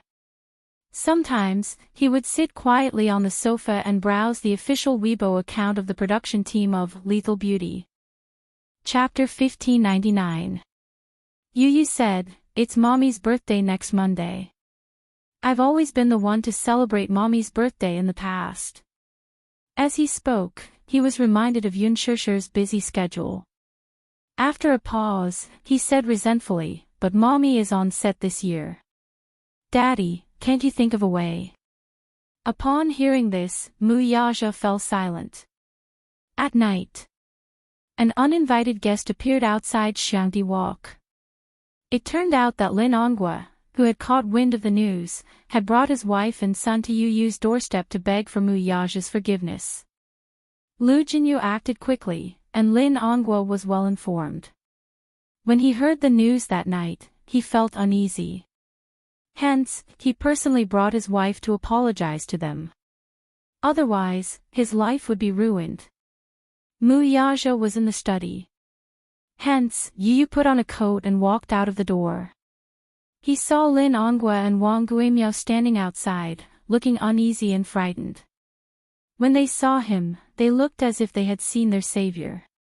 Both of them went up to him and pleaded with him through the luxurious iron door. Yu. Is Chairman Mu home? Let me see Chairman Mu, will you? All right. Uncle is begging you. At this moment, Lin Ongwa was no longer as arrogant and overbearing as before. His worried face was full of helplessness. Beside him, Wang Guimiao looked even worse. She was bloated and looked gloomy. Her eyes were red and swollen, as if she had been crying miserably. At this moment, she was no longer wearing the exquisite makeup she had been wearing in the afternoon. Her face was gloomy. After leaving school today, Lin Ongwa had given Wang Guimiao and Lin Feng a good scolding, but he still could not vent his anger. Wang Guimiao felt wronged and indignant. However, she was stubborn, so she retorted stubbornly. In a fit of anger, Lin Ongwa looked at her sternly and slapped her in front of everyone in the office. Wang Guimiao and Lin Feng were stupefied. After being married for so many years, the couple had always been very harmonious. The reason why Lin Ongwa could be where he was today was because of the support of the Wang family. Therefore, even if there were many things about Wang Guimiao that made him unhappy, he still tolerated them. Today was the first time he had hit her. Wang Guimiao couldn't believe it. Filled with anger and grievance, she burst into tears in front of so many people. However, Lin Ongwa didn't comfort her like before. Looking at her, he felt even more embarrassed. He had long lost his patience with her. Wang Guimiao did not study much. Not only was she uncultured, but she also had a low EQ, which caused him a lot of trouble. He had repeatedly warned her that there would always be someone better than her. When she was outside, she should not be too arrogant and domineering. Instead, she should keep a low profile. Given his position, he had to be careful in everything he did. The slightest carelessness could lead to a bottomless abyss. There was nothing wrong with keeping a low profile. How many people had died because of their high-profile style? However, Wang Guimiao did not understand this logic. Today, she had caused a huge disaster for him. Thus, even when she cried, he couldn't be bothered to comfort her. He was still worried about it. His heart was in a mess. He didn't know what to do at the moment. Wang Guimiao was crying beside him, which made him even more upset. The couple had a big fight because of this. Chapter 1600. In his anger, Lin Ongwa yelled at her, Wang Guimiao, oh Wang Guimiao. Do you know who you've offended today? Do you know? The person I've offended today can kill me with just one finger. Perhaps with just one word from him, my great future will be ruined. She shouted disapprovingly, what are you afraid of? Don't you still have my family? Why are you so agitated? She was so self-righteous that it was impossible to reason with her. Lin Ongwa was so angry that he laughed. His face was ferocious, and he had never lost control like this before. Ha! Wang Guimiao, I told you that you're a frog in a well, but you don't believe me. How powerful do you think your Wang family is? It's just tens of millions in assets. In other people's eyes, the Wang family is just a nouveau riche. Do you understand nouveau riche? Do you think you have the ability to go against the Mu family? It can't be that serious, right? What do you mean it can't be that serious? Don't you know how much the Mu group has? Hundreds of billions in assets, what kind of concept is that? There are many interests behind them. Even if they don't cover the sky with one hand, they're still a first-class family in the capital. Do you know what it means to offend the Mu family? They have connections in both the underworld and the government. With their background, who cares who you are? It's just a matter of opening and closing their mouths. I think you're muddle-headed. You still haven't recognized this point. King. Lin Ongwa was so angry that he gritted his teeth. He pointed at her and said word by word, my King, brilliant life will be ruined by your hands sooner or later. No. He paused and said sternly, the Lin family and the Wang family will both be ruined by your hands. These words were said in anger to scare her. However, he didn't expect that his words would come true. Lin Ongwa didn't expect Muyaja to make a move so quickly. The storm came suddenly and violently. After he heard the news, his mind went blank for a moment. According to the insider, Muyaja's side had already obtained some evidence of his crimes. The next step was to hand this evidence over to the Commission for Discipline Inspection. What was left was probably the end of his world. Over the years, Lin Ongwa had done a lot of things. His black income should be more than 1 billion, and this was not a small amount. 1 billion was more than enough to sentence him to death, let alone prison. He was so scared that his heart palpitated on the spot. Wang Guimiao was so scared that she gave him 2 quick-acting heart-relieving pills before he recovered.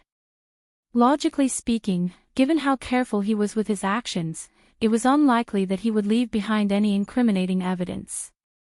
Therefore, he was also skeptical about it. However, when he dialed Jiang Hongwei's number, Jiang Hongwei only vaguely reminded him, Ongwa, now that something like this has happened, you can only pray for yourself. After saying that, he hung up the phone. Lin Ongwa was suddenly frightened. When he called again, he could not get through. Since Jiang Hongwei had already said so, he immediately felt disheartened. He went limp and fell to the ground, unable to come back to his senses for a long time. His first reaction was to run. Take the money and escape abroad, the further the better.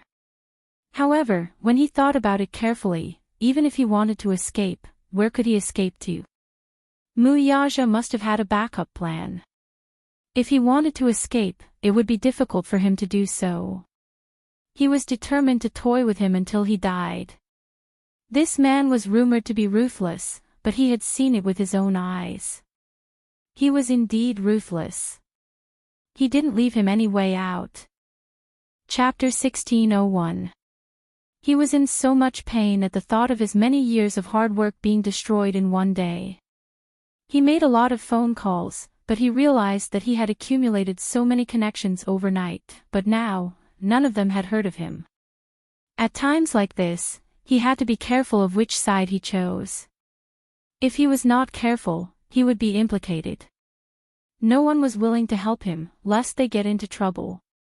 He thought for a while and finally decided to bring Wang Guimiao to apologize to him personally.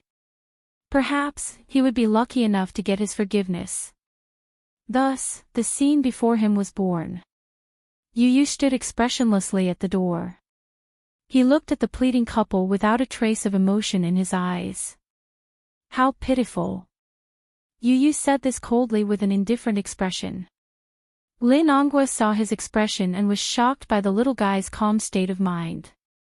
Usually, children of this age would run to their parents in fright upon seeing such a scene. However, at this moment, he stood at the door with his arms crossed and a cold expression on his face. Wang Guimiao looked at him with an ugly expression and felt extremely remorseful. She could not figure it out and found it strange. She had known about Yun Tianyu since he was in kindergarten, but she had only heard that he had a mother. She had never heard of him having a father. In the parents' group, it was said that the child was from a single-parent family and could not even be considered a single-parent family. His mother was still unmarried, so no one could say for sure how the child came about. It was said that he was an illegitimate child. His mother gave birth to him at the age of 18, which was an unmarried pregnancy. Many people looked down on her and despised her from the bottom of their hearts. Wang Guimiao looked down on her even more. Without an indomitable man in the family, it was indeed easy for people to gossip. A single mother would be subjected to a lot of malicious speculation and slander. Today, however, this child had a father out of nowhere. Moreover, this man's status was not low and was incomparably noble. He was actually one of the top figures in the Mu family. Even now, she still felt that she was in a dream. Who asked her to be unlucky, though? The only thing to blame was that she should not have gone overboard. Lin Ongwa went up to him and begged again, "Little master, can you please invite your father out? I have something to ask of you." "What is it? Can't you tell me?" Yu said casually. Lin Ongwa was embarrassed for a moment, but he knew that this child was obviously making things difficult for him. Thus, his face turned red. He clenched his teeth and actually knelt on the ground with a plop. It was late at night and the ground was cold. He knelt down, almost without hesitation. Yu was not surprised to see him kneel down. At the same time, she looked at Lin Ongwa meaningfully and smiled. "Mr. Lin, why are you doing this? What are you trying to do?" "Little Lord, I'm here to apologize to you and your father." As Lin Ongwa spoke, he fiercely pulled Wang Guimiao. Wang Guimiao was caught off guard and fell to her knees as well. A sharp pain came from his knee. However, she couldn't care about anything else. In any case, he had already lost all his face, and there was nothing he could do to regain it. Chapter 1602. Even though she did not believe it, Wang Guimiao knew that Lin Ongwa was in a panic. Lin Ongwa said that the Mu family had secretly obtained some evidence of his crimes. If they didn't take any action and beg the Mu family to be merciful, the only thing that awaited the Lin family and the Wang family would be death. Wang Guimiao knew a little about Lin Ongwa's actions in the past few years. She knew that if the evidence of his crimes was in the hands of others, it would be as good as having his life in the hands of others. Hence, she did not care about her pride anymore. She knelt down and kowtowed as hard as she could under Lin Ongwa's gaze. "Yu. Auntie was wrong. Auntie was really wrong. Auntie shouldn't have called you a little b*****. Auntie shouldn't have listened to those rumors and humiliated you and your mother. Auntie knows her mistake. Can you forgive me?" Then, she kowtowed as hard as she could. She was really kowtowing. She knocked her forehead on the ground so hard that her skin was bruised. However, she did it on purpose. She wanted to put on an act for him to see. A little bruise was nothing. If she could beg the Mu family to be merciful, so what if she got bruised and bled a little? Yu yawned and said lazily, Okay. I know, I forgive you." Lin Ongwa was overjoyed when he heard that. "Really?" Wang Guimiao was surprised. She looked up with her eyes wide open and smiled through her tears. She was in a sorry state and her hair was disheveled. She looked disgusting. Yu did not want to look at her. Why should I be so calculative with an uncultured person? So now, all of you can disappear from my sight. Then, Lin Ongwa and Wang Guimiao looked at each other in surprise. They did not expect that it would be so easy to get forgiveness. They had to admit that children were easy to trick. Just a little bit of self-injury and she would be soft-hearted. Lin Ongwa rubbed his hands and chuckled. He asked tentatively, "Then, that tainted evidence, what evidence?" Yu raised her eyebrows in confusion. "It's like this. Chairman Mu, can you plead for me? Ask him to be merciful and let me off. Don't hand over those things to the Commission for Discipline Inspection." Yu was confused. "I don't know what you're talking about. It's so cold outside. I'm going home." "Wait." Like a drowning man, Lin Ongwa called out to him hoarsely and asked, Yu, didn't you forgive your uncle?" "Yes, that's right." Then can you ask your father to let me go?" "This doesn't seem to work." "Ah." Yu Yu's lips curled into a sinister smile. My daddy hates you. Lin Ongwa froze. Beside him, Wang Guimiao's joy turned to sorrow. The smile on her face froze in an instant, and despair appeared in her eyes. Yu Yu said slowly, no one can change my daddy's decision. I'm sorry, Uncle Lin. After that, he smiled elegantly like a little gentleman and turned to go back to the villa. The door slammed shut, completely isolating Lin Ongwa and Wang Guimiao from begging for mercy. That night, it rained heavily. Lin Ongwa and Wang Guimiao did not dare to leave. They insisted on kneeling at the door for the whole night. Yu Yu ignored them. Chapter 1603. When the sun was about to rise, Yu Yu got out of bed and opened the curtains, only to find the two still kneeling by the door. Wang Guimiao was in a daze and on the verge of collapsing as she leaned on Lin Ongwa. After kneeling in the rain for an entire night, the two of them fainted on the ground. Not long after, they were carried away by the ambulance. Lu Jinyu was also very efficient. After sorting out the documents, he submitted the evidence of Lin Ongwa's crimes to the disciplinary committee. Soon, the documents were issued. Lin Ongwa was taken away for investigation.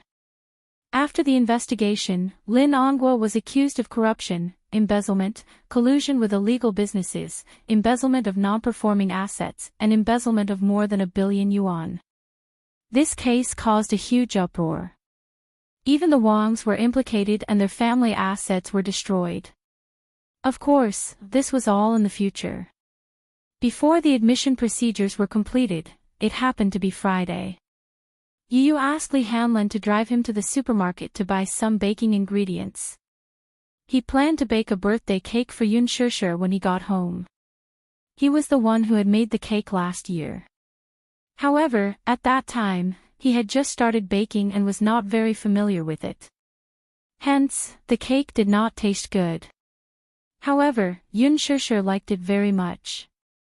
This time, Yu Yu secretly decided that he must bake a super delicious cake for Mommy's birthday. He would send it to Mommy when he visited her at work. When he got home, Yu Yu rushed into the kitchen and skillfully separated the egg yolk from the egg white. He then mixed the egg white evenly with the egg whisk. He was already extremely familiar with this series of processes. In the past, he would often bake some small cakes as a snack. He used a mold to create a heart-shaped cake embryo and placed it in the oven. Then, he started to think about what kind of cake he should make. After much consideration, he decided to draw a cartoon version of the family portrait on the cake. When Mu Yaja got home, he heard some noises coming from the kitchen. He walked in quietly and saw Yu Yu with his head lowered. He was so focused that he did not notice Mu Yaja's presence behind him. He was making a fondant cake. At this moment, the cartoon version of the character was more than half done. Yu Yu was very focused. Under the warm light, his handsome eyebrows and youthful side profile looked gentle and charming. From the side, his long and thick eyelashes were slightly lowered. His gaze was as gentle as water and his lips were slightly curved, as if he was smiling. Mu Yaja looked at his hands. It turned out that he was making a cartoon version of Yun Shishir. He held the fondant sculpture in his hands gently and carefully, as if he was holding her in his hands. His and Little Li Chen's figurines were already made on the cake. After he was done with Yun Shishir, he began to work on Mu Yaja's character. Mu Yaja's interest was piqued. He was curious as to how he would look in this little guy's hands. Yu Yu first made a round face for him, then a round body. Then, he picked up a pen and dipped it in the icing. As if he was playing a prank, Yu Yu deliberately drew a fierce face for Mu Yaja. When Mu Yaja saw this, he frowned slightly and said unhappily, "Why did you draw me so fierce, Wah?" Yu Yu was startled by the sudden sound behind him. His hand trembled and the pen drew a distorted line on the doll's face. Thus, Mu Yaja's mouth became crooked. Mu Yaja was speechless. Chapter 1604. He looked at the sugar figurine with a crooked mouth and turned around, feeling wronged. He said angrily, "Daddy, why did you stand behind me without saying a word? It's very scary, okay? I didn't do it on purpose. Who knows how timid you are?" Muyaja said innocently, "Look at the birthday cake you made. The three of you look so cute, but you made me look fierce." "I object." Objection overruled. Yu held up the sugar figurine in his hand and looked left and right. He compared it to the real person and suddenly expressed his opinion. "It's very similar. Muyaja, it's your fault for always pulling a long face." Yu then looked at the crooked mouth of the sugar figurine and laughed. "Daddy, you're so pitiful. Your mouth is crooked. It's all your fault." Muyaja said, feeling wronged. Yu retorted, "It's your fault for not saying a word when you came in. You stood behind me and gave me a fright. Otherwise, I wouldn't have failed." Muyaja smiled and hugged him from behind. He rested his chin on little Munchkin's shoulder and looked at his frosted hand. He couldn't help but laugh. "Is this your birthday present for Mommy?" "Yes." Yu fixed the adorable Muyaja figure on the cake and then remembered to finish it. He continued what he was doing and asked, "Daddy, does the cake look good?" Muyaja thought seriously for a while and then commented, "It's not bad." "What do you mean by not bad?" Yu protested unwillingly. "I think it's great. Can I eat the sugar figurine on the cake? Other than Mommy and me, you can eat the rest." Yu said generously. Muyaja frowned but pretended to be unhappy and teased him. "Why can I only eat mine and Xiaoyi Chen's but not yours and Mommy's?" "Hee hee. Because Mommy's are the cutest, no one is allowed to eat them." After completing the last step, Yu looked at the finished product and reveled in her exquisite craftsmanship. "What a beautiful cake. I made it myself. Mommy will definitely like it." After speaking, Yu turned around and hooked her arm around Muyaja's shoulder. "Daddy, when are we going to visit the set?" "When Xiaoyi Chen is out of school, we'll visit the set." "Long live." Yu was elated. "I can finally see my dearest Mommy. Last night, I missed her so much that I couldn't sleep. Mommy must have forgotten that today is her birthday. I must give her a birthday surprise from the sky." Muyaja scratched his nose affectionately. "Okay." When Xiaoyi Chen came home from school at 3:00, he saw Yu placing the finished cake in the kitchen. He went over and looked at it for a long time. He was so hungry that he almost drooled. He turned around and ran over to Yu, chirping happily like a little bird. "Yu, did you personally make that birthday cake for Mommy?" "Yes. I made it." Yu was very pleased with herself. Xiaoyi Chen was very hungry. He pestered him and asked, "When are we going to visit her at the set?" Last night, the three of them had discussed that on her birthday, they must visit the set and give Yunshishir a birthday surprise. The two little lads were so excited about their birthday that they couldn't sleep well. Chapter 1605. Yu snorted. "Mommy will definitely like my cake more." Xiaoyi Chen whimpered and looked down pitifully. Yu, you're a bully. Are you saying that my present isn't nice?" "I can't help it. It's your fault for being so stupid. But you're so stupid, so you've already improved a lot." Xiaoyi Chen wagged his tail again. "Really? I think so too, hee hee." Then, he pestered Muyaja and asked, "Daddy, what birthday present did you prepare for Mommy?" Muyaja smiled deeply and pressed his slender fingers against his lips, pretending to be mysterious. Xiaoyi Chen shouted, "Stingy. Daddy is so stingy." Just as Yu had expected, Yunshishir had indeed forgotten that it was her birthday today. She was completely unaware of the upcoming birthday surprise. Early in the morning, she rushed to the set, changed into an ancient costume, put on makeup, and participated in the filming. The sun was shining brightly these few days, so there were many outdoor scenes. Yoon Shir was inevitably nervous because it was her first time using a wire. On the set, director Gu and the martial arts master were nervously discussing the upcoming wire scene. Yoon Shir changed into a pink silk dress. The next scene was her encounter with the male lead, Yoon Ching, played by Hwa Jin. In the plot, the prince's mansion was holding a birthday party. Qin Shuiao, who was playing the role of Qin Shuiao, climbed a tree to pick up a kite. She accidentally slipped and fell from the tree.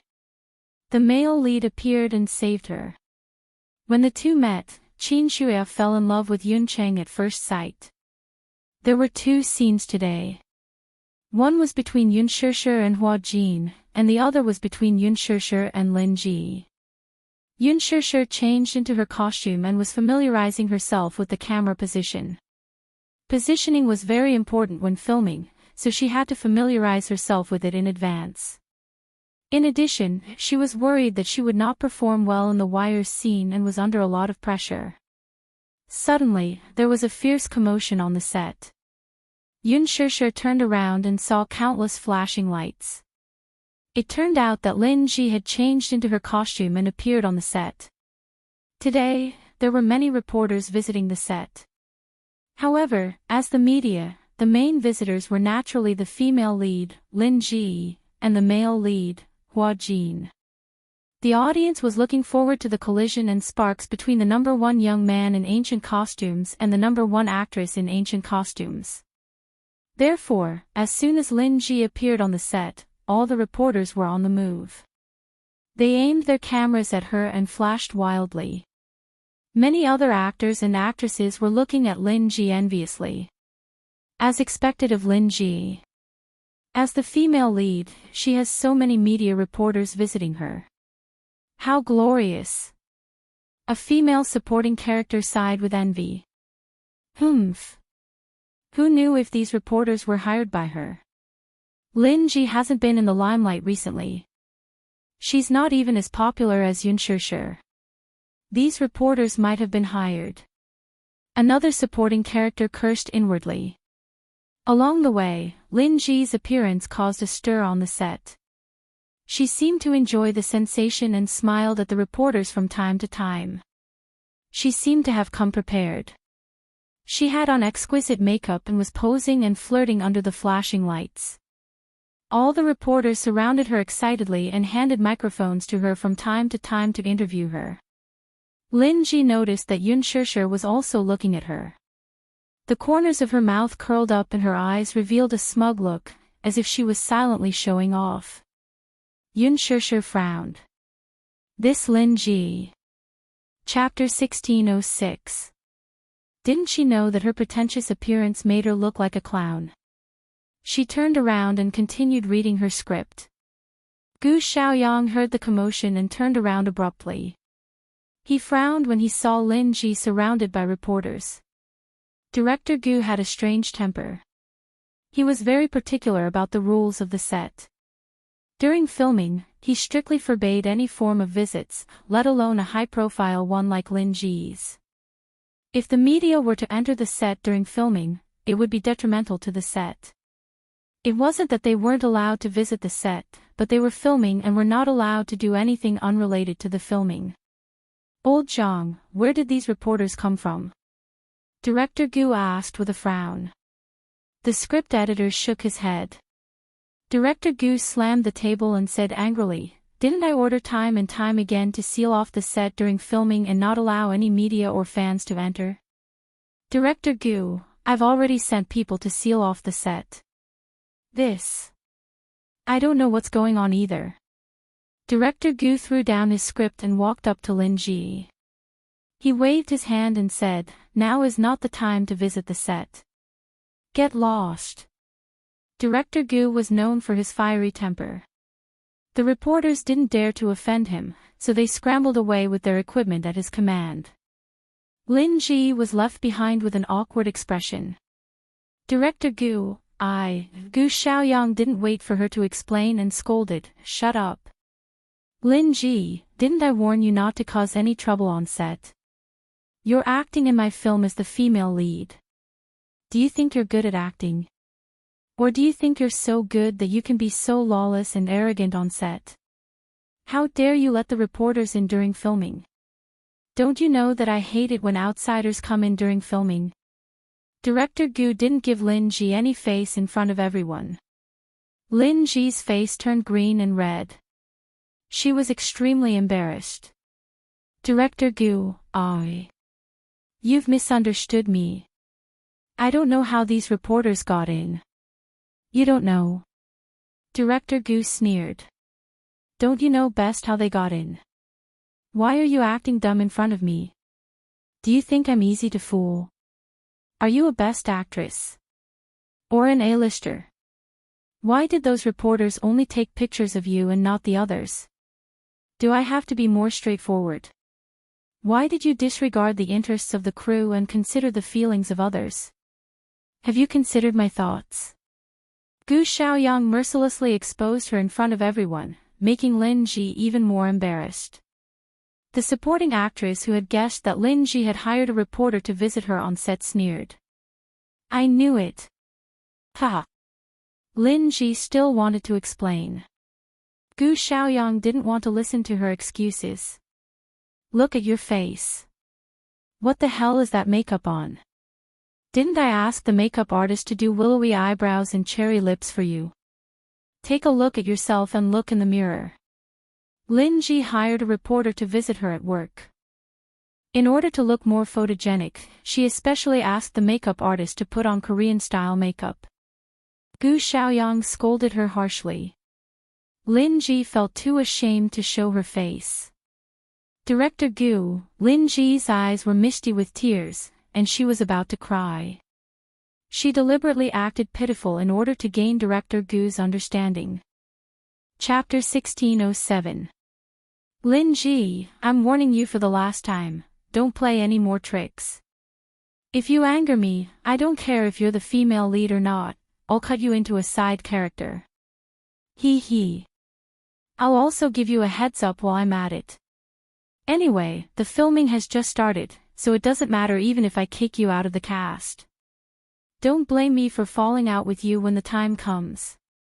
Anyway, the female lead in his heart was never this actress. If she were to play any tricks again, he did not mind kicking her out, and replacing Yun Shishir with her was exactly what he wanted. Yun Shishir was the Qin Changle in his heart. Not only did she look good, but her acting skills were also better than the actress's. Alas, the actress was one step ahead and snatched the role from him. Gu Xiaoyang was still sulking because of this matter. Lin Ji's financial backer had invested a lot in the movie, so Director Gu suppressed his anger. "Go wash my makeup and redo it," Gu Xiaoyang said and left. Under the mocking and curious gazes of the crowd, the actress could only grit her teeth awkwardly and return to the dressing room unhappily to do her makeup. The director walked over to Yun Shishir, who was seriously reading the script. He nodded in satisfaction when he saw that she was focused on it. Only then did he return to discuss the wire arrangement with the martial arts director. Mu Shi happened to be delivering water to Yun Shishir. When she saw this scene, she excitedly went up to her and said with a smile, "Shishir, the director has been looking at you just now." "What?" "He stood beside you and looked at you for a long time. I think he saw that you were seriously reading the script and was very satisfied with your attitude. That's why he smiled in relief." Yun Shishir smiled and said, "Mu Shi, I'm a little nervous. I heard that if I'm not careful with the wire, I'll fall down." "Oh, please. Do you think the martial arts director on set is just for decoration? Don't worry, it'll be very safe." Mu Shi comforted her. Hua Jin also finished his makeup and rushed to the set. Yun Shishir looked up and saw him appear. She was stunned. His first reaction was that Hua Jin's title of the best young actor in ancient costumes was not undeserved. He was dressed in a crescent white robe and had an elegant demeanor. His handsome hair was draped over his shoulders, and his beautiful and exquisite facial features were embellished with makeup. His beauty was even more breathtaking. Her charm was so outstanding that it overshadowed the beauty of the female lead. Her every frown and smile was captivating. This was the first time she had acted with Hua Jin in a scene. Hence, it was also the first time she had seen Hua Jin in his ancient costume. It wasn't that she hadn't seen Hua Jin without makeup. His skin was very good, his facial features were very three-dimensional, and his eyebrows and eyes had the unique charm of an ancient handsome man. His charming eyes were like silk, the corners of his eyes were long and narrow, and when he looked back, his smile was enchanting. Yun Shishir's mind wandered for a moment before she exclaimed in shock, "Gosh! Hua Jin's ancient costume shocked me." At the side, Mushi also came back to her senses. Shishir. Shishir. Gosh! Hua Jin's ancient costume is so stunning. Even if it's the real person, it's better than many of the photos of young actors in ancient costumes. It's so beautiful. She could not suppress her voice, so everyone heard her praise and could not help but look over. Even Hua Jin could vaguely hear her excited voice. He looked in Yun Shishir and Mushi's direction with a meaningful gaze. Yun Shishir felt embarrassed. "Mushi, can you speak a little louder?" Chapter 1608. Hua Jin suddenly walked toward Yun Shishir. Yun Shishir was stunned. She turned around and thought that Hua Jin was going behind her, but she realized that there was no one behind her. When she turned around, Hua Jin was already in front of her. He was not as tall as Mu Yaja, but he was still very tall at 1.8 meters. When he bent down to look at her up close, she could even see his flawless and perfect skin. It was as if it could be broken by the slightest breeze. What was even more stunning was his pair of deep eyes that seemed to be bewitching and could make people fall for him uncontrollably. Mushi was already stunned when she saw Hua Jin walking over. Yun Shishir came back to her senses and pursed her lips. She could not help but take a step back. Just as she took a step back, Hua Jin took a step forward. Yun Shishir frowned and took 2 more steps back with displeasure in her eyes. Hua Jin, on the other hand, smiled and took 2 more steps forward. His strides were bigger than hers, so he could not wait to be right in front of her. Yun Shishir could even feel his warm breath on her forehead. Her heart was beating like thunder. This man, what was he trying to do? He approached her silently, just like the first time backstage at the press conference. Yun Shishir could not understand what he was trying to do. Hua Jin's good-looking lips curled up. He lowered his head to look at her and smiled. "Are you shy?" When he spoke, his voice was gentle and pleasant. His voice was not as rough as a man's, nor was it as deep and mellow as Mu Yaja's. Instead, it was as magnetic as a clear spring. Yun Shishir could not help but ask, "What are you trying to do?" Yun Shishir. He called her name and smiled devilishly as he tilted his head slightly. "It's our first time acting together." "Yes." "So."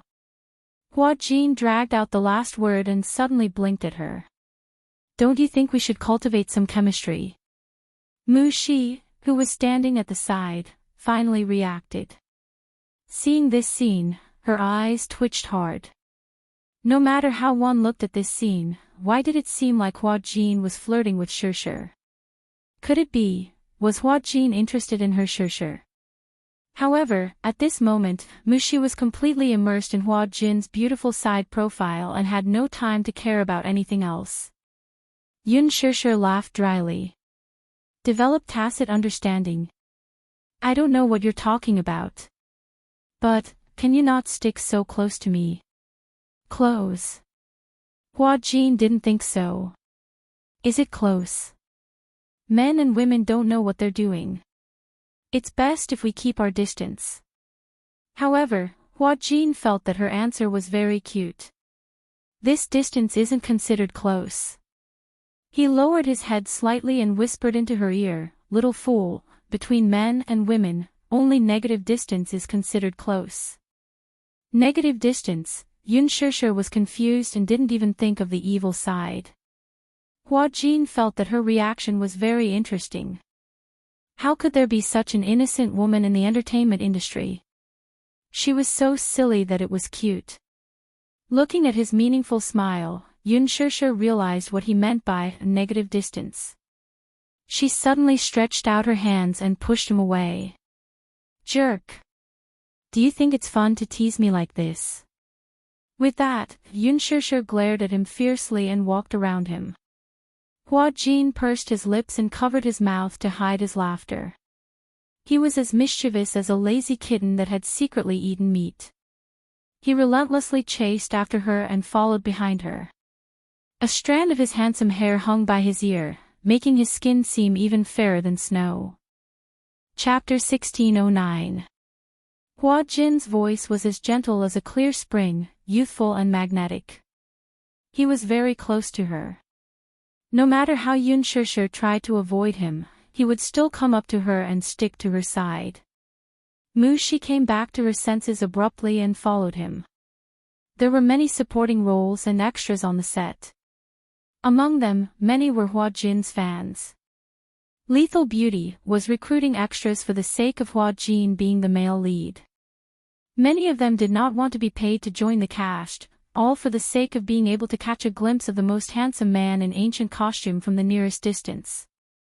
Hence, when Yun Shishir and Hua Jin walked one after another, many people cast strange and passionate gazes at them. Yun Shishir was very sensitive. When she realized that there were many piercing gazes on her, she became even more annoyed with Hua Jin. She originally admired Hua Jin's costume.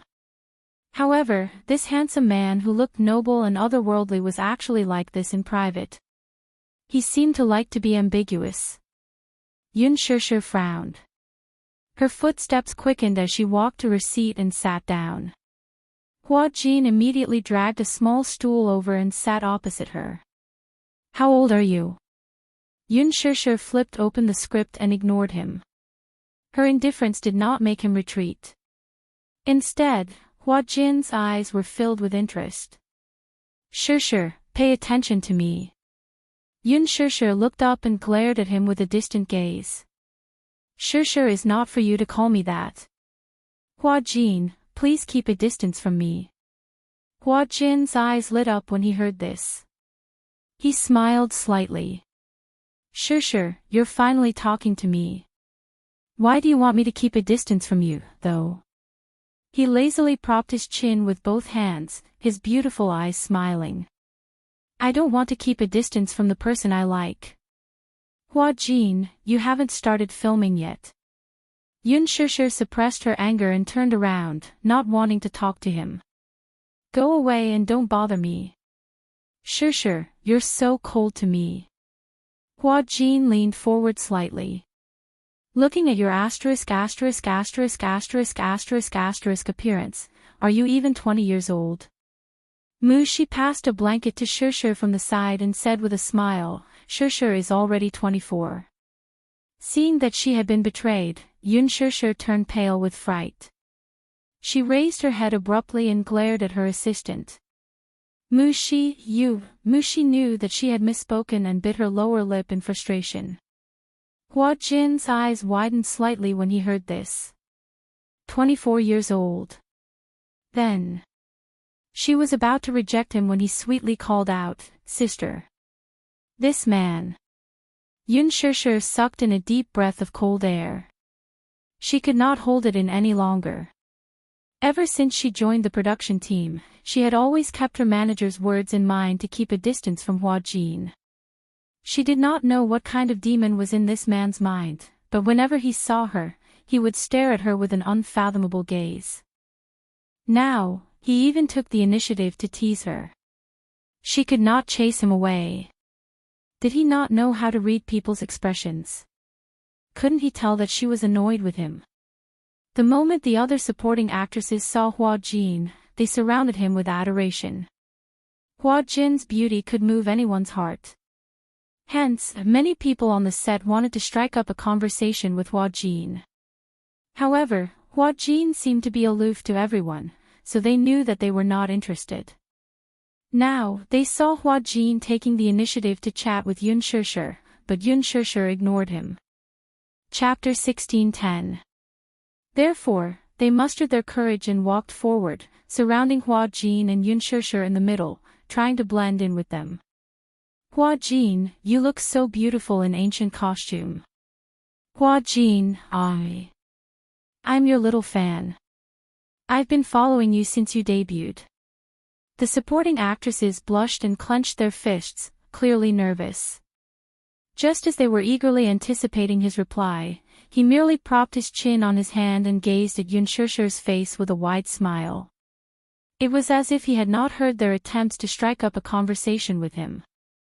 Instead, he persistently asked, Sister, why are you ignoring me? Yun Shishir couldn't take it anymore. Hey! Who's your sister? You! Hua Jin's beautiful eyes lit up. You're my sister, Shishir, yeah. Stop fooling around, okay? Yun Shishir looked like she was about to break down. I'm very busy, I have to memorize my lines. Today's filming is a scene between you and me, we can practice our lines. Yun Shishir frowned, but heartlessly rejected, no. Why not? Yun Shishir was about to flare up. She suddenly looked up and said in a slightly heavier tone, Hey, Hua Jin, you're so annoying. I'm busy memorizing my lines, can you stop bothering me? Hua Jin was stunned, then an extremely hurt expression appeared on her face. She looked pitiful, and her peach blossom eyes turned slightly red.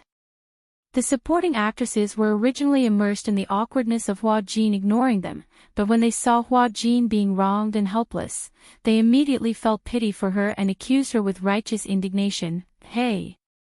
Yun Shishir, don't go overboard. Why are you bullying Hua Jin like this? Exactly. Big brother Hua Jin was kind enough to help you rehearse your lines.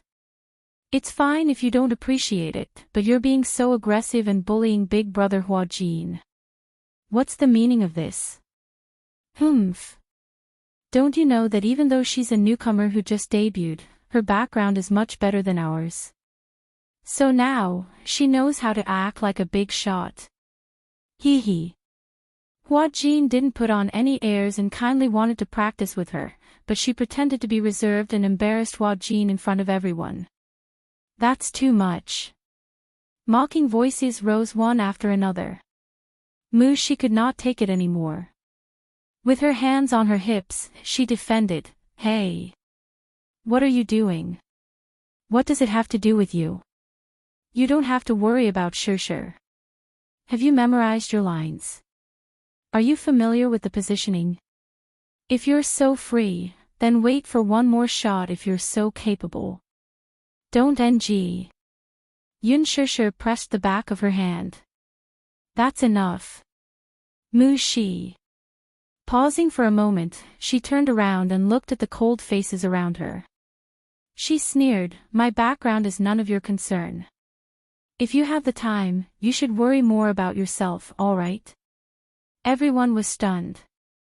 They gritted their teeth and were about to retort when they heard Yun Shishir say, Can you not block me?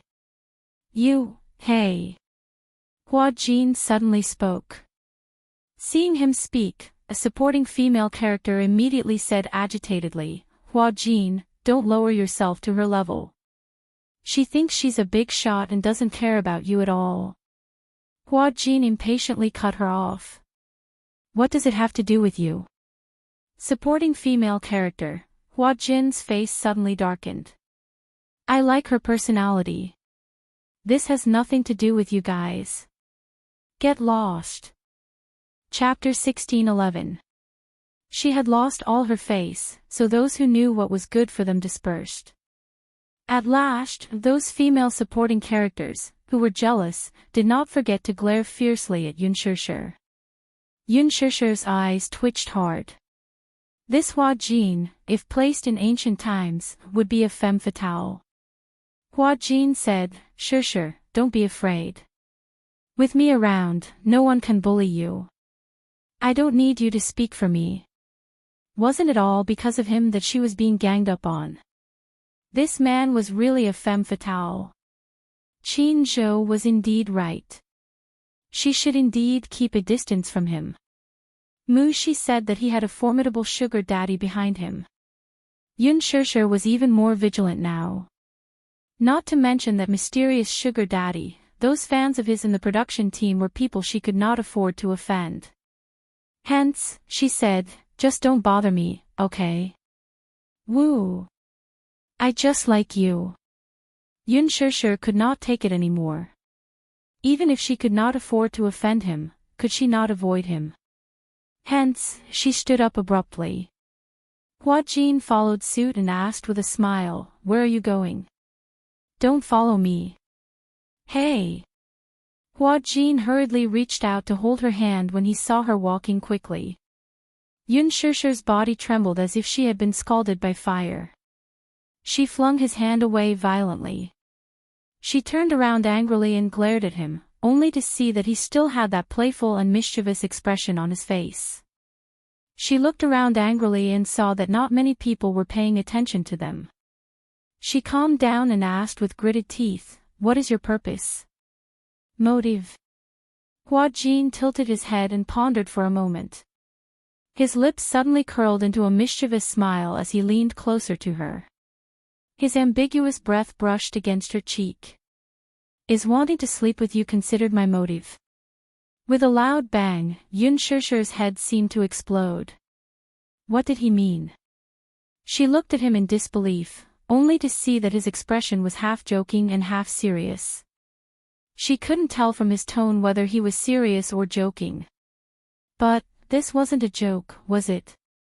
Yun Shishir widened her eyes in shock.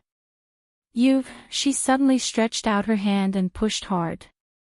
Hua Jin was caught off guard and was pushed to the ground. The ground was made of cement. Hua Jin fell to the ground, and a layer of skin was slightly scratched on his palm. He frowned in pain, but his brows were knitted in an innocent arc. She was as beautiful as a painting. Even when she was frowning, she was still breathtakingly beautiful. This sudden scene attracted everyone's attention. Gu Xiaoyang turned around and saw this scene. He frowned slightly. He put aside the matter at hand and walked over. What happened? Yun Shishir was stunned for a moment. She had lost her mind in a fit of anger and did not expect to have such a strong hand. For a moment, she did not know how to answer. Director Gu, what happened? Nothing. Hua Jin got up from the ground, brushed off the dust on his body and smiled lightly. I was just fooling around with Shishir. Gu Xiaoyang glanced at him with a sullen expression. The corners of his mouth moved slightly, as if he wanted to say something, but in the end, he did not say anything. As if he had suppressed some anger, he took a deep breath and said with a frown, don't play around on the set. There are equipment everywhere. Be careful not to break it and delay the filming process. Yun Shishir was a little surprised. Chapter 1612. Gu Xiaoyang wanted to protect her, so he warned Hua Jin not to cause any more trouble. Hua Jin glanced at Yun Shishir and then at Gu Xiaoyang before pursing his lips. Got it. Director Gu. Go and get ready. Your scene with Yun Shishir is about to start. Gu Xiaoyang instructed. Hua Jin reluctantly hummed an oh and nodded. However, the moment Gu Xiaoyang turned around, he suddenly leaned forward and planted a kiss on Yun Shishir's cheek. Yun Shishir did not react in time and widened her eyes in shock. By the time she came back to her senses, Hua Jin had already returned to his assistant's side to revise the script. She was angry and frustrated, thinking that Hua Jin was simply unreasonable. He actually stole a kiss from me. Why is this Hua Jin so annoying? Gu Xiaoyang happened to see this scene as well. His lips moved, but he did not say anything. He only reminded Yun Shishir to get ready for her role and then went back to work. It seemed that this Hua Jin was not simple. Even the bad-tempered director Gu did not dare to lose his temper in front of him. It seemed that he had a strong backing. Did he do whatever he wanted on set just because he had a sugar daddy's favor? Yun Shishir trembled in anger. Beside her, Mushi looked at her with envy. She clenched her little fists and gritted her teeth in jealousy. Shishir, you have good luck with men.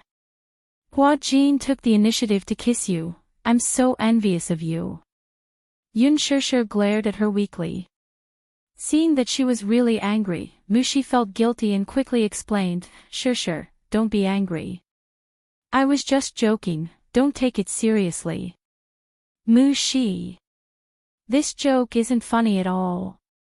Yun Shishir lost her usual calmness. For the first time in her life, she showed anger in front of Mushi. Knowing that she was really trying her best, the assistant hurriedly apologized. I'm sorry. Shishir, I didn't care about the occasion and made a joke. I'm sorry, I won't do it again. Yun Shishir looked in the direction of Hua Jin with a complicated expression. Then, she took out a soft towel from her sleeve and fiercely wiped the place where Hua Jin had just kissed. The next scene officially began filming. Yun Shishir tried her best to immerse herself in her character. However, when it came to her scene with Hua Jin, just standing in front of him and thinking about how he had teased her earlier, she couldn't help but feel angry. He didn't manage to pass a few of them. His eyes, emotions, and the tone of his lines were all wrong. It should have been an expression of incomparable adoration, but the camera caught a trace of annoyance in her eyes. Because of this, Gu Xiaoyang completely lost his temper and scolded Yun Shishir in front of everyone. Lin Ji finished her makeup and rushed to the set. When she saw Yun Shishir in a sorry state, she was secretly delighted. Serves her right. Seeing Yun Shishir being scolded so harshly, she openly mocked her. Yun Shishir felt aggrieved. In the end, Gu Xiaoyang lost his patience and stopped filming for this scene. He waved his hand and said, You're not even in the right mood. Why are you wasting my time? Everyone's time is precious. You spent so much energy on the script, and in the end, you acted like this. Who are you trying to fool? With that, he waved his hand and dismissed Yun Shishir. Yun Shishir felt that her condition had been ruined, so she asked for leave from the director and went back. This Hua Jin is really despicable. Chapter 16:13. Damn it, if it wasn't for him, she would have been able to perform well. Yun Shishir was so angry that when she returned to the hotel, she was still a little depressed. She was a perfectionist. When she was filming, she hoped to get the director's approval. She had worked so hard, but because of Hua Jin, all her preparations had gone down the drain. Yun Shishir changed into her casual clothes and sat on the bed. Her anger had yet to subside. The doorbell suddenly rang. She frowned, got up and walked to the door. Through the peephole, she saw a man in a suit standing at the door. His posture was elegant and respectful. Standing behind him were two elegantly dressed women. They were holding a set of things in their hands. Through the peephole, she couldn't see clearly. Yun Shishir asked warily, Who is it? The man replied, Miss Yun, please open the door. I was sent by Chairman Mu to bring you to a place. Yun Shishir hesitated for a moment. Seeing that this man didn't look like a dangerous person, she opened the door. Just as she opened the door, the man saw her and bowed in a gentlemanly manner. Good afternoon, Your Highness the Princess. May I know if it's convenient to go in now? Yun Shishir was confused by his strange way of addressing her. However, she still nodded and said, It's convenient. The man smiled and signaled with his eyes. The two women walked into the room politely, but the man didn't come in. After closing the door, Yun Shishir looked at them strangely and asked suspiciously, You were sent by Mu Yaja too? Yes, Your Royal Highness. Yun Shishir was confused by their way of addressing her. She smiled awkwardly and didn't know what to say. What Royal Highness?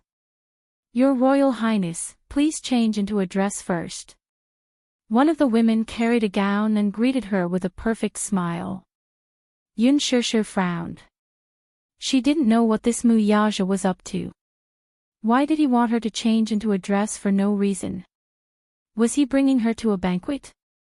If that was the case, why didn't he inform her in advance? As a result, she was caught off guard. She glanced at the gown. When the gown was unfolded, Yun Shishir was shocked.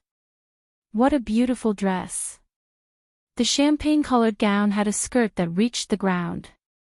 The design of the flat-shouldered gown seemed to have been tailor-made for her, revealing her jade-like collarbone and graceful neck.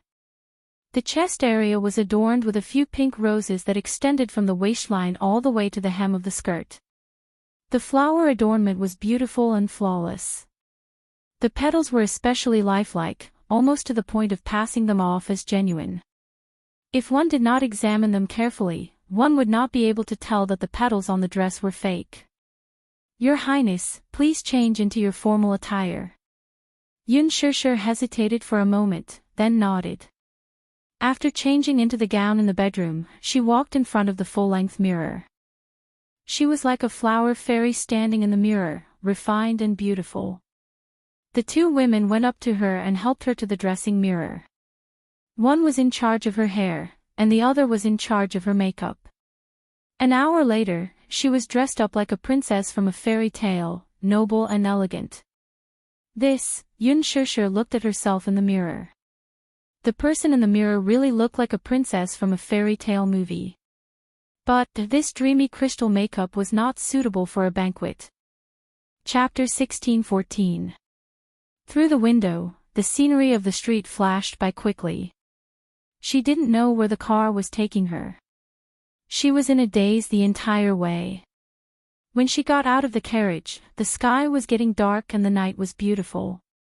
When she lifted the hem of her dress and got out of the car, the scene in front of her shocked her greatly. The carriage stopped at the entrance of Fairy Tale Valley. Fairy Tale Valley, a theme park that looked like a fairy tale wonderland. Yun Shishir had brought Yu here before, so she had a deep impression of Fairy Tale Valley. Fairy Tale Valley was closed for a period of time because of the shooting incident. After some repairs, it was put back into operation. However, at this moment, the Fairy Tale Valley in front of her eyes was completely different from the one she remembered. The night was getting late, and the moonlight was like silver in the starry sky. Under the illumination of the starry sky, the iconic castle of Fairy Tale Valley stood in the distance between the canyons. It was resplendent and majestic, just like a medieval European royal castle. It was retro and luxurious, and it was magnificent as the lights constantly changed colors. The huge Fairy Tale Valley was surrounded by a classical and romantic atmosphere. There was a crystal carriage parked at the entrance. The attendant stood beside the white horse respectfully and gently welcomed her. Your Highness, beautiful princess, please get on the carriage. Yun Shishir was slightly stunned when she saw the hand reaching out to her. Her brain stopped working for a few seconds before she slowly reached out and allowed the attendant to welcome her into the crystal carriage. What's going on? Yun Shishir sat in the carriage, her thoughts still in a mess. Everything happened too suddenly. She was still in a daze and didn't know what was going on. The crystal carriage passed through the garden path that was covered with pink rose petals. Yun Shishir was stunned, but she was stunned by the dreamy scene in front of her. She couldn't help but lean against the window and enjoy the fragrant breeze. So beautiful. So dreamy. It was really like a dream. The breeze blew, and the petals on the ground were swept up, invading her face. Yun Shishir brushed her face with her fingertips and gently rubbed the petals on her face. She sniffed lightly, and the fragrance assailed her nose. On the road, there were many tourists coming and going. When the crowd saw the crystal carriage approaching, they all widened their eyes in amazement. They looked at Yun Shishir, who was sitting on the crystal carriage, with jealousy. Some of the young girls couldn't help but chase after the carriage as they were pleasantly surprised. Wow! It's a crystal carriage. I've only seen this kind of carriage in fairy tale movies. It was a real crystal carriage, so beautiful. I want to sit down too. The woman in the carriage is so beautiful, like a princess. She looks like a flower fairy. There are so many flower petals on her body, how mesmerizing. This woman looks a little familiar. I feel like I've seen her somewhere before. When Yun Shishir heard this, she was so shocked that she retracted her head back into the carriage. The crystal carriage slowly passed through the romantic garden arch, and a huge Ferris wheel came into view.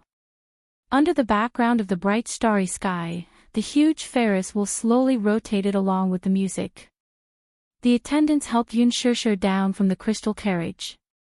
In an instant, it was as if several beams of light from the sky were projected onto her body. The beautiful light surrounded her, so much so that when she stood in the middle of the bright light, it made her surroundings seem dark. Chapter 16:15. For a moment, she couldn't see her surroundings clearly. She took a small step forward, but the light followed her. Yun Shishir stopped in her tracks and was a little surprised.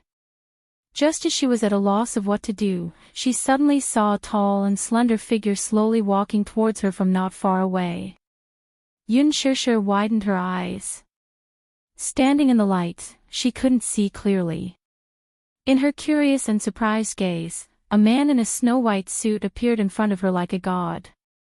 His tall and handsome figure pierced through the light and appeared in front of her. Moo! Yun Shishir's mouth gaped open in shock as she uttered a single word. Mu Yaja's appearance gave her a dreamy surprise. He was dressed in a medieval aristocratic suit. His posture was noble and arrogant, and his aura was extraordinary. He was like a Prince Charming who had appeared in front of her without warning.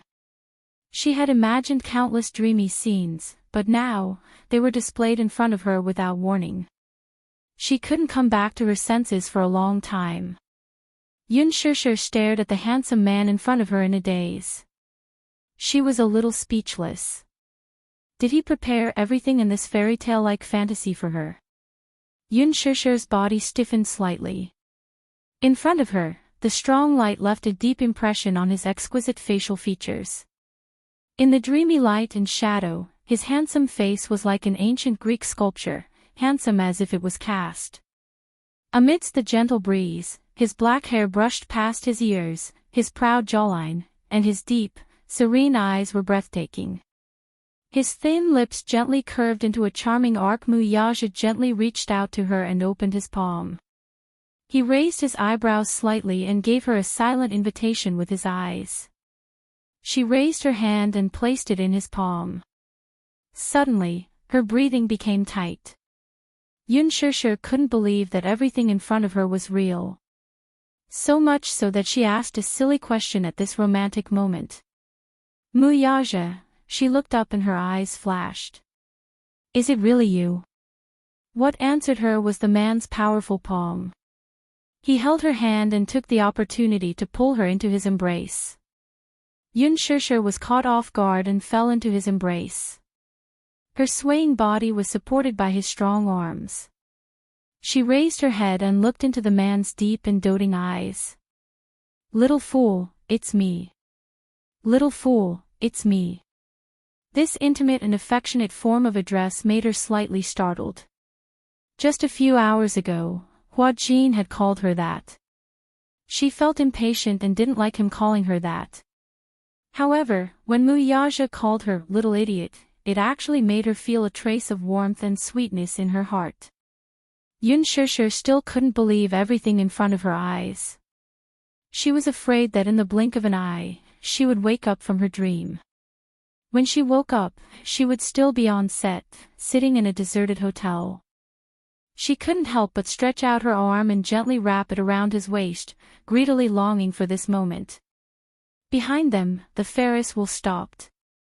Muyaja grabbed her chin and dotted her lips. He asked gently, "Do you like the Ferris wheel?" Yunshishir nodded and pursed her lips into a smile. "I like it. Do you want to sit?" "Yes." Muyaja smiled and held her hand as they boarded the Ferris wheel. There were only 2 of them on the huge Ferris wheel. Chapter 16:16. As the Ferris wheel slowly rose into the air, the spectacular scenery of Fairy Tale Valley could be seen. The 2 of them sat in the spacious cabin, and Yunshishir looked very surprised. "Muyaja, did you prepare all these?" Muyaja saw her childlike expression and couldn't help but laugh. "Is this your first time?" "Yes." Yunshishir's expression changed slightly, and she looked a little lonely. She pursed her lips dejectedly. "This is my first time. I've never had the chance to sit here before. It's rare to come to a place like an amusement park." He leaned back gracefully. "Do you like it?" Yunshishir smiled in satisfaction. "I like it. I really like it." In the hearts of young girls, there was always a princess dream. They dreamed of becoming the prince in their hearts, Cinderella. Yunshishir was no exception. But fairy tales were fairy tales, and dreams were just dreams. That crystal carriage is really beautiful, just like in fairy tales. Have you seen Cinderella before? No, the carriage in Cinderella is a carriage made from a pumpkin by the fairy godmother. Muyaja merely watched her gesticulate excitedly without saying a word. Yunshishir said longingly, "When I was young, I also dreamed that when night fell and the Ferris wheel rose to the peak, I would be able to see the beautiful starry sky with my beloved prince." She was too embarrassed to say what she wanted to say next.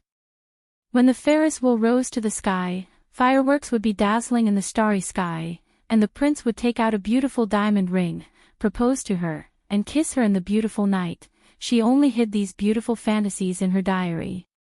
She smiled embarrassedly. "This dream must be very silly, right?" "I think so too." Muyaja's lips curled into a smile as he lowered his head to light a cigarette. Holding the cigarette between his lips and smiling eyes, he actually made her heart palpitate with excitement. Yunshishir's cheeks burned strangely. She turned her face away guiltily, but secretly glanced at him from the corner of her eyes. Usually, he liked to wear black shirts, but today, he was wearing a noble suit and looked very handsome. So much so that she was embarrassed to look him in the eye. Muyaja leaned back in his seat. His fair and flawless skin, his gentle gaze, and his thick and long eyelashes intertwined with each other. There was a faint dimple at the corner of his lips. When he smiled, it was very beautiful, revealing a trace of freshness and purity. It was the complete opposite of his expressionless face, making people involuntarily want to get close to him. She didn't know why, but she didn't like men who smoked, yet she didn't dislike him. She was even a little obsessed with how he looked when he smoked. Yunshishir stared blankly and couldn't help but curve her lips. Muyaja suddenly raised his eyes and looked at her calmly. Yunshishir was startled. She turned her head abruptly, only to find that the Ferris wheel had already risen to the highest point. She stood up excitedly and leaned against the windowsill. She looked up at the starry sky and held her face in her hands in amazement. "It's so beautiful." Yunshishir smiled happily like a child. Muyaja took a deep puff of his cigarette and put it out. He got up casually and slowly approached her from behind. Aware of the movement behind her, Yunshishir smiled and turned her face. Suddenly, her chin was gently lifted by slender fingers. Chapter 16:17. Muyaja's perfect, handsome face inched closer to hers. His thin, moist lips gently covered the corner of her lips. The faint smell of tobacco permeated between his lips and teeth. Together with his unique fragrance, it refreshed her heart and mind. Yunshishir was stunned. Her eyes suddenly widened and she furrowed her brows in disbelief. Muyaja covered her eyes in dissatisfaction and gently lowered his eyelids. She tossed and turned in his soft kiss. His deep affection for her, which seeped into her bones, made her heart pound like thunder for a moment. Outside the window, the moonlight flowed gently and the mottled shadows of the stars contrasted with the white light. His face seemed to be plated with a layer of moonlight, making his skin look even more jade-like. Through the gaps between her fingers, Yunshushu carefully opened her eyes. Muyaja's beautiful face was faintly discernible. The Ferris wheel slowly rotated, and she slowly closed her eyes. Muyaja imprisoned her in front of his chest. He lifted her chin with one hand and stroked the soft hair by the side of her face with the other. The tip of his tongue gently hooked into the gap between her lips and her pearly white teeth. The tips of their tongues seemed to touch each other. Yunshushu's cheeks suddenly flushed red and her hands moved restlessly in front of his chest. She seemed to be a little nervous. She suddenly felt the scene in front of her was extremely familiar. Where had she seen it before? Yunshushu was a little confused, but she couldn't pinpoint what was wrong. Muyaja comfortingly grabbed her wrist and slowly moved it to his waist. Thus, she obediently wrapped her arms around his waist. Their fingers interlocked, but her knuckles were white from nervousness. A bunch of fireworks suddenly rose in the sky and bloomed beautifully. Muyaja lifted his head. Yunshushu lowered her head shyly and bit her lip hard. He smiled and lifted her chin, giving her a light peck on the lips. Shushu, marry me, Muyaja's voice was slightly deep as he slowly said those words. He raised his eyebrows and gazed at her face gently. Shushu, marry me, those words sounded so pleasant when he said them in such a mellow and magnetic voice. His large palm grabbed her hand. Immediately after, a circle of coldness stuck to her ring finger and slid down to the base of her finger. Yunshushu's heart seemed to have skipped a beat and her eyes kept widening. His sudden proposal caught her off guard. So much so that after Muyaja said that sentence, her mind seemed to explode violently. White light flashed and it was as if she was flying to the clouds. Happiness came too suddenly. Caught off guard, she was stunned by the surprise that fell from the sky. Marry me, okay. Muyaja's devilish lips curled into a doting smile. Let's be together forever, okay. Sure. He stopped her from continuing. Let me finish. She pursed her lips and held her breath, wondering what he was going to say next. I swear, Muyaja took a deep breath and lowered his head. He touched the tip of her nose and rubbed it intimately. When he opened his eyes again, his gaze was deep. I'll use my life to dote on you and protect you. Yunshushu's red lips trembled slightly. She could not help but feel like crying because of him. I'll dote on you forever. Are you willing to be my little princess forever? Behind him, a bunch of fireworks rose and bloomed beautifully in the sky. Muyaja held her hand gracefully. Yunshushu's gaze fell on her ring finger. Chapter 16-18. It was a 1-carat pink diamond ring, exquisite and luxurious. Yunshushu recognized it at a glance. This was a rare custom-made pink diamond from Dairy Ring. Dairy Ring was a romantic luxury brand. Men could only customize one diamond ring in their lifetime based on their ID card. A man could only customize one diamond ring in his lifetime. It symbolized the most romantic promise. The ring he put on for her was from the Dairy Ring With You series. It was worth 8 figures. Yunshushu's eyes suddenly moistened. She was touched, but at the same time, she didn't know whether to laugh or cry. How could this man be so domineering in his proposal? He put the ring on her ring finger without any explanation. It was obvious that he wouldn't allow her to refuse. She could feel that in his eyes, she had really become a little princess who was doted on by thousands. She really couldn't believe everything that was happening in front of her eyes. It should have only appeared in her diary, everything that was in her fantasy. Getting on the Ferris wheel with the person she loved, proposing to her in the sky full of fireworks, begging her to marry him. This was clearly a beautiful fairy tale plot, but it actually appeared in her life. Muyaja saw that she was so touched and happy that she lost control. His heart ached a little, but in an instant, it softened beyond belief. Sure, promise me. Muyaja cupped her face, his gaze sincere. He wasn't a man who understood romance. Therefore, perhaps tonight's romantic proposal was the most romantic proposal he could imagine. In business, he had always been cold, decisive, and wise. However, he had always been lacking in romance cells. Therefore, perhaps in her eyes, even a proposal seemed so domineering that she couldn't refuse. However, he really wanted to protect her for the rest of her life. He had prepared for this proposal for a long time. Everything was done by him personally, all for the sake of giving her a dreamy surprise on this day. Perhaps in the past, he also couldn't believe that he would secretly spend so much effort for a woman, just for a proposal. As long as he waved his hand, there probably wouldn't be a woman who would refuse his proposal. In the past, marriage to him was nothing more than a ritual and a shackle.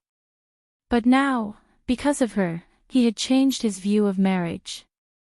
If he had to say that marriage was a shackle, then he was willing to be trapped. Trapped by her. Yun Shusher was crying and laughing at the same time. She nodded and agreed, okay. Okay. Idiot. Yun Shusher didn't know whether to laugh or cry. What I mean is, I'm willing. He had formally proposed to her. And she was willing to marry him. She was willing, she was willing, she was really willing. These words kept repeating in Yun Shusher's mind, and her mood also climbed to the clouds along with the gorgeous fireworks in the night sky. When Muyaja heard this, a satisfied smile bloomed on his face. He hugged her in his arms and kissed her passionately under the fireworks in the sky. The Ferris will climb to the highest point. Yun Shusher nestled in Muyaja's arms and looked at the beautiful night sky outside the window. She couldn't help hugging her arms tighter. Do you know? Right now, I feel like I'm in a dream. Until now, I still can't believe it. Chapter 16-19. When I was young, I yearned for the princes and princesses in fairy tales. I fantasized that one day, I would sit on a Ferris wheel with my beloved, and he would propose to me with fireworks in the sky. Halfway through her speech, she suddenly felt that something was amiss. Yun Shusher furrowed her brows and glared at him. Hey! Did you peek at my diary? Muyaja's face showed a hint of awkwardness at being exposed. Seeing his evasive expression, Yun Shusher cupped his face with both hands, forcing him to look at her directly. Tell me the truth. Did you secretly flip through my diary? She had the habit of keeping a diary when she was young. Hence, be it her mood, her ideals, her thoughts, or even her trivial matters, she liked to record them in her diary. Yun Shusher felt that something was amiss no matter how she thought about it. Today's proposal was similar to the one she had imagined in her diary. Could it be that this man had secretly peeked at her diary and directed this scene? Muyaja coughed awkwardly and then hummed in acknowledgement. He had indeed secretly flipped through her diary, but that was because Yu had accidentally left it behind when she was tidying up her things. He did not know that it was a diary, so he picked it up and flipped through a few pages until he reached one of them. On top of it were the notes of Yun Shusher when she was young. He skimmed through it and memorized her wish in just a few glances. Muyaja told her everything truthfully. Yun Shusher did not show it on her face when she heard it, but she was very touched inside. Muyaja, she lowered her head and hesitated for a moment before smiling. Thank you. She had to thank him for silently fulfilling a wish of hers that she could only dream of. The Ferris wheel descended. When the door opened, fireworks rose from the ground. Yun Tianyu and Xiao Yichen appeared before her like two little angels, holding birthday cakes in their hands. Mommy! Happy birthday! The two children's tender voices were pure and cute. Yun Shishir was pleasantly surprised once again. So much so that she stared blankly at the scene in front of her, unable to react in time. So today was her birthday. She didn't realize it, but she didn't expect the two little guys to remember her birthday. They even prepared a cake and a gift in advance. There was such a big surprise. Yun Shishir was so moved that tears gushed out of her eyes. She had been on set for so long and had been separated from the two little guys for so long. She missed them very much. Yun Shishir lowered her body slightly and opened her arms. My two darlings, Mommy missed you so much. Mommy, little Yichen let out a whimper as tears welled up in his eyes as he threw himself into her embrace. Yu couldn't help but laugh. He pursed his lips and walked to Yun Shishir's side a little bashfully. He put the crown he made on her head. Dear Mommy, happy birthday. I hope you will be happy forever. Yu will love you forever. He cupped her face and kissed her affectionately on the cheek. Yun Shishir was touched and pulled him into her embrace. She hugged the two little lads tightly, unwilling to let go. Mommy missed you guys so much. Xiao Yichen heard that and a few drops of tears fell. Mommy, why didn't you come home for so long? I missed you so much. Chapter 16:20. Humph. Mommy, even if you know you're wrong, I won't forgive you so easily. Xiao Yichen pretended to be reserved as he counted with his fingers. Yun Shishir pursed her lips and asked teasingly, then, Xiao Yichen, what do I have to do to make you forgive Mommy? Unless. Xiao Yichen blinked mysteriously, tapped his cheek, and smiled. Mommy, give me a kiss. Yun Shishir was amused by him. Then, she kissed him hard on the cheek. Xiao Yichen was satisfied. Then, he took out the handmade gift that he had hidden behind his back and held it in front of her. It was a bouquet of handmade roses. Xiao Yichen had specially asked a handmade teacher to make it for him. He thought that since it was his mommy's birthday, he had to give her a happy present. After much thought, he decided to give her a bouquet of handmade roses. Handmade flowers would never wither. The meaning behind the bouquet was that he hoped his mommy would be like a beautiful flower that would bloom forever. Yun Shishir held the bouquet in her hands. Her heart was filled with warmth. Xiao Yichen's handwork skills were not as good as Yu's. He was a little clumsy. When he was in school, he did not like to do handwork. Hence, the handmade flowers were a little rough. However, it was obvious that he had put a lot of effort into it. Every edge was carefully trimmed and neat. The coloring was also very serious. Although there were not enough details, the overall product was very beautiful. Yun Shishir loved it very much. She looked at the flowers with a smile on her face. She felt a sense of satisfaction that she had never felt before. Xiao Yichen asked nervously, Mommy, do you like the flowers I made? Of course I like them. Mommy really likes the gift you gave me. Really? Xiao Yichen was instantly elated. He was so proud that he wanted to fly to the clouds. Mommy had praised his handwork. Mommy liked the flowers he made. His little tail was about to curl up into the sky. Yun Shishir's affirmation was better than anyone else's praise. Mu Yage's eyes twitched as he watched from the side. On the way there, he praised Xiao Yichen and said that his handiwork had improved, but Xiao Yichen was still unhappy. Yun Shishir's praise actually made him so proud. Unfair. Yu was jealous. She quickly grabbed Yun Shishir's arm and walked over to the cake. Then, she said proudly, Mommy, this is Yu's birthday cake. As he spoke, he snorted and glanced at Xiao Yichen provocatively. The latter crossed his arms in front of his chest unhappily. Clearly, he didn't think much of it. His eyes seemed to say, "Mommy would definitely like the flowers I sent her." Yu Yu replied with a cold stare, naive. "Mommy would definitely like the cake I made the most." Yun Shishir walked over to the cake and saw that Yu Yu had meticulously kneaded sugar figurines.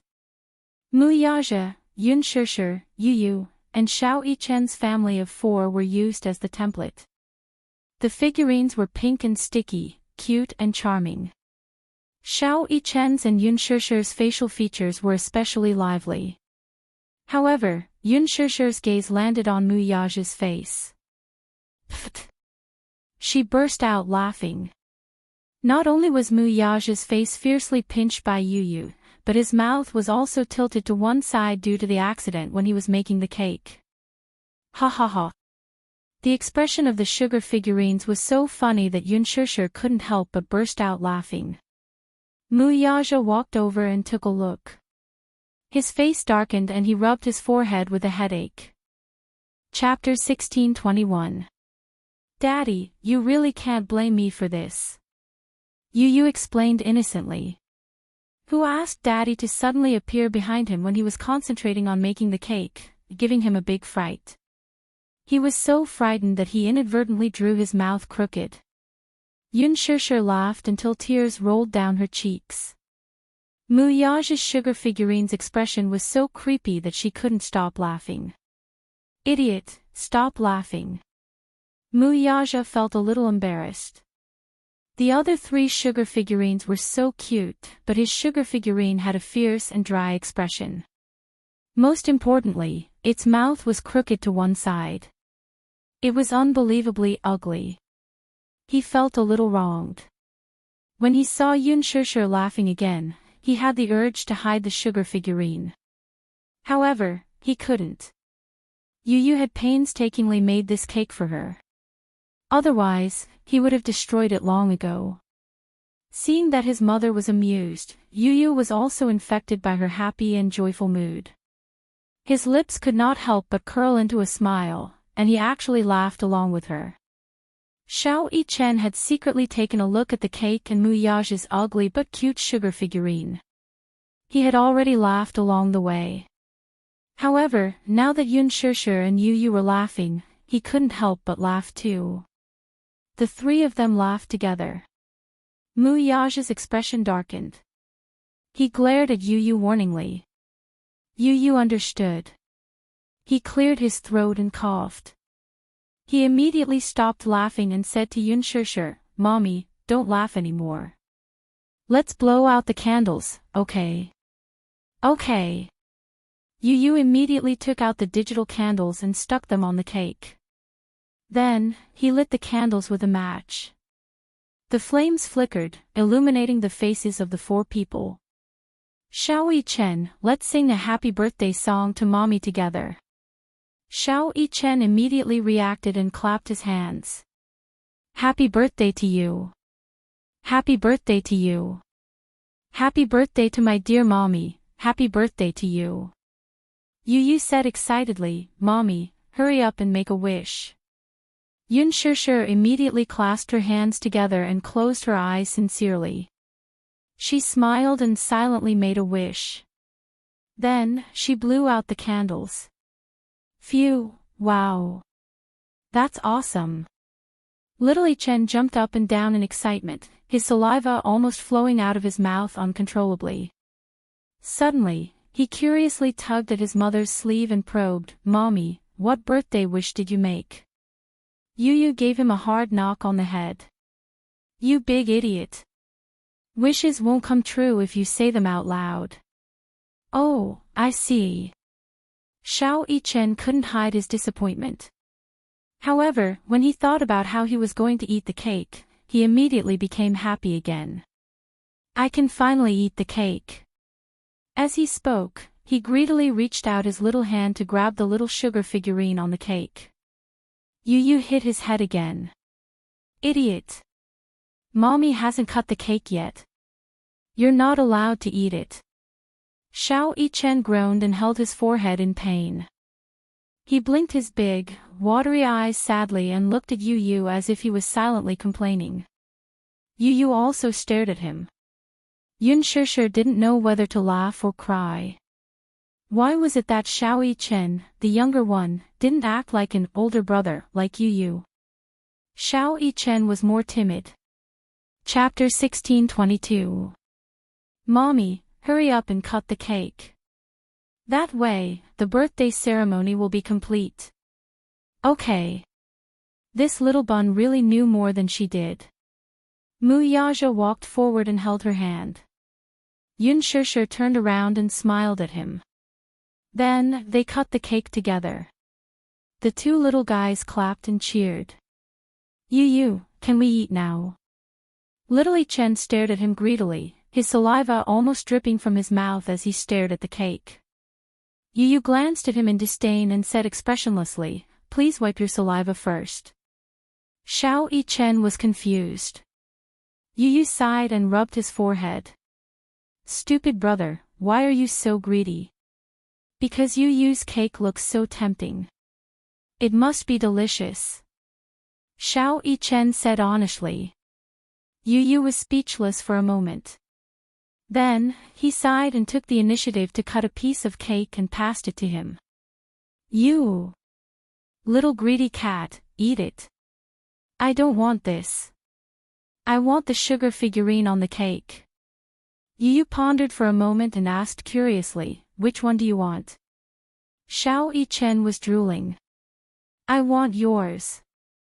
Yu Yu immediately said, no. Why not? Can't you eat yours? Xiao Yichen felt wronged and said, mine doesn't look as good as yours. Stingy Yu Yu, let me eat your sugar figurine. As he spoke, he started to act coquettishly. Yu Yu, on the other hand, stood firm and shook his head vigorously. No. No. I won't let you eat mine. Humph. Yu Yu, stingy. Then I'll eat mommy's sugar figurine.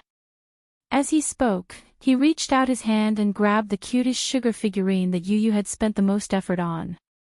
Smack. Yu Yu slapped his outstretched hand away with a look of disdain. No. Xiao Yichen said dejectedly, what's wrong now? You can't eat mommy's either. Why don't you eat daddy's food? Yu Yu said. When Xiao Yichen heard this, he felt wronged and mumbled unwillingly, I don't want to eat daddy's little candy figurine. She's so ugly, I can't bear to eat her. Yun Shishir and Yu Yu burst out laughing at the same time. At the side, Mu Yaja's face was extremely gloomy. There seemed to be cold air around him. Xiao Yichen shuddered violently. When he turned around, he saw Mu Yaja's incomparably frightening expression. He immediately explained earnestly, Daddy, I'm sorry. I'm not saying that you're ugly. I'm saying that the little sugar figurine on the cake is ugly. Don't be angry.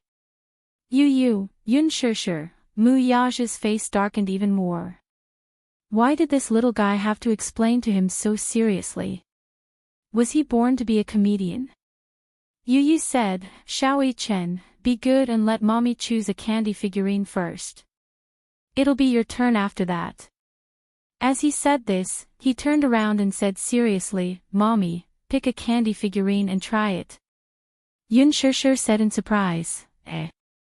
Are you talking about the candy figurine standing on the cake? Yes. Can it really be eaten? She was still a little surprised. This was the first time she had seen a candy cake. The 4 little candy figurines that Yu Yu had molded were lifelike, lively, and adorable. She did not expect that these candy figurines could be eaten. Lifelike. Except for Mu Yaja's candy figurine. Chapter 1623. Anyway, she didn't want to eat his little sugar figurines. Yu Yu looked at her with disdain. Stupid mommy, of course you can eat them. These figurines are made with sugar. The insides are filled with sugar and the outside is coated with icing. They're very sweet. However, this is my first time trying to make a sugar cake and I haven't tried it yet. I don't know how it tastes. Mommy, try it first. Yunshusher nodded. Then, she reached out her hand and picked between the 4 figurines with her fingertips. At that moment, she couldn't decide which one to eat. Although these figurines were made with sugar, they could still break their necks in one bite. Just thinking about it was a little creepy. Yu suddenly asked, Mommy, what flavor do you like? Flavor? Yu blinked and said proudly, yes. I made these 4 figurines with different flavors. There were different flavors of sugar, so there were many flavors to choose from. He purposely chose 4 flavors and made 4 little sugar figurines. Therefore, each of the 4 little sugar figurines had a different flavor and were unique. When Muyaja heard this, he looked at him in surprise. This kid was full of tricks. There were actually 4 different flavors of sugar figurines. Oh. Yunshusher was interested. She pointed at Xiao Yichen and asked, what flavor does Xiao Yichen have? Strawberry. Then, what about yours? My little sugar figurines are made with milk flavor. Yu smirked. Muyaja asked curiously, then, what about mine? Daddy's is made with chocolate. Xiao Yichen was also very interested. He asked greedily, then, what about Mommy's? Yu smiled mysteriously. That's a secret. Humph. Wow, with Yu's tantalizing words, Xiao Yichen's desire grew. The unknown and the most mysterious were always the most desirable. Xiao Yichen wanted to try the flavor of his mommy's little sugar figurines even more. Yunshusher glanced at Xiao Yichen. She saw that he was staring at her little sugar figurines greedily. Therefore, she picked one of Xiao Yichen's little sugar figurines and left hers for the 2 little guys to try. She raised Xiao Yichen's little sugar figurines and waved it in front of him. She pretended to be fierce and said, Xiao Yichen, Mommy is going to start eating you. As she spoke, she deliberately and viciously bit the sugar doll's little hand forcefully. Little Yichen playfully held his arm and said pitifully, Oh. Oh. Mommies. Don't. His exaggerated and amusing reaction made it seem as if she had bitten him alive. Muyaja's lips curled into a smile as he was amused by his son's clown side. Yu said cheekily from the side, Mommy. Bite his head. Yunshusher raised her eyebrows and bit Xiao Yichen's head. Xiao Yichen immediately pretended to be in pain and held his head. My head seems to have been bitten by something. It hurts. It hurts, ha ha ha, Yunshusher couldn't help but laugh. Alright, Xiao Yichen, Mommy won't tease you anymore. Then, she took her little sugar figurine from the cake and squatted in front of Xiao Yichen. She handed it to him. Xiao Yichen, Mommy's little sugar figurine is for you, okay? Chapter 1624. Thank you, Mommy. I love Mommy so much. Yu immediately said indignantly, Idiot, why aren't you thanking me? I made the cake. Xiao Yichen smiled. Thank you, Yu. Yu was finally satisfied. Yunshusher looked at him lovingly. Xiao Yichen, try Yu's cooking. Okay. Xiao Yichen couldn't wait to take a bite. The poor little sugar figurine was bitten off by him, revealing a cross-section of its head. It was actually rainbow candy paste. Wow! Xiao Yichen's mouth was full as the sweet candy paste filled his mouth. The delicious sweetness filled his mouth, and he was so happy that he wanted to cry. It's so delicious. This is the most delicious cake I've ever eaten. Xiao Yichen was pleasantly surprised. He danced with joy and excitement. Yunshusher glanced at it and was also surprised. She didn't expect her little sugar figurine to be made with rainbow candy paste. It had to be mentioned that the candy paste only had one flavor. However, Yu had spent a lot of effort on her sugar figurine. He purposely mixed different flavors together. The purple one was grape, the red one was strawberry, the green one was apple, the orange one was orange, the yellow one was lemon, the red one was coffee, and the blue one was blueberry. The 7 flavors implied that in his heart, his mommy was the most perfect woman in the world. There were a total of 7 flavors. In order to prevent the candy paste from melting and mixing the flavors, he specially used a sugar coating to separate the flavors. He spent about an hour just to make this sugar figurine. From kneading it into shape, to coloring it, and finally to the finished product, he was especially serious. Yun Shishir was so touched. She knew very well how much time and energy it took to bake. In the past, when she had a personal activity in school, she had also tried to bake.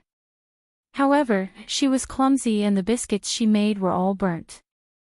Just by looking at this beautiful cake, Yun Shishir could imagine Yu standing on a stool in the kitchen with his head lowered, carefully kneading the cream in his hands, imagining her appearance as he carefully made the cake.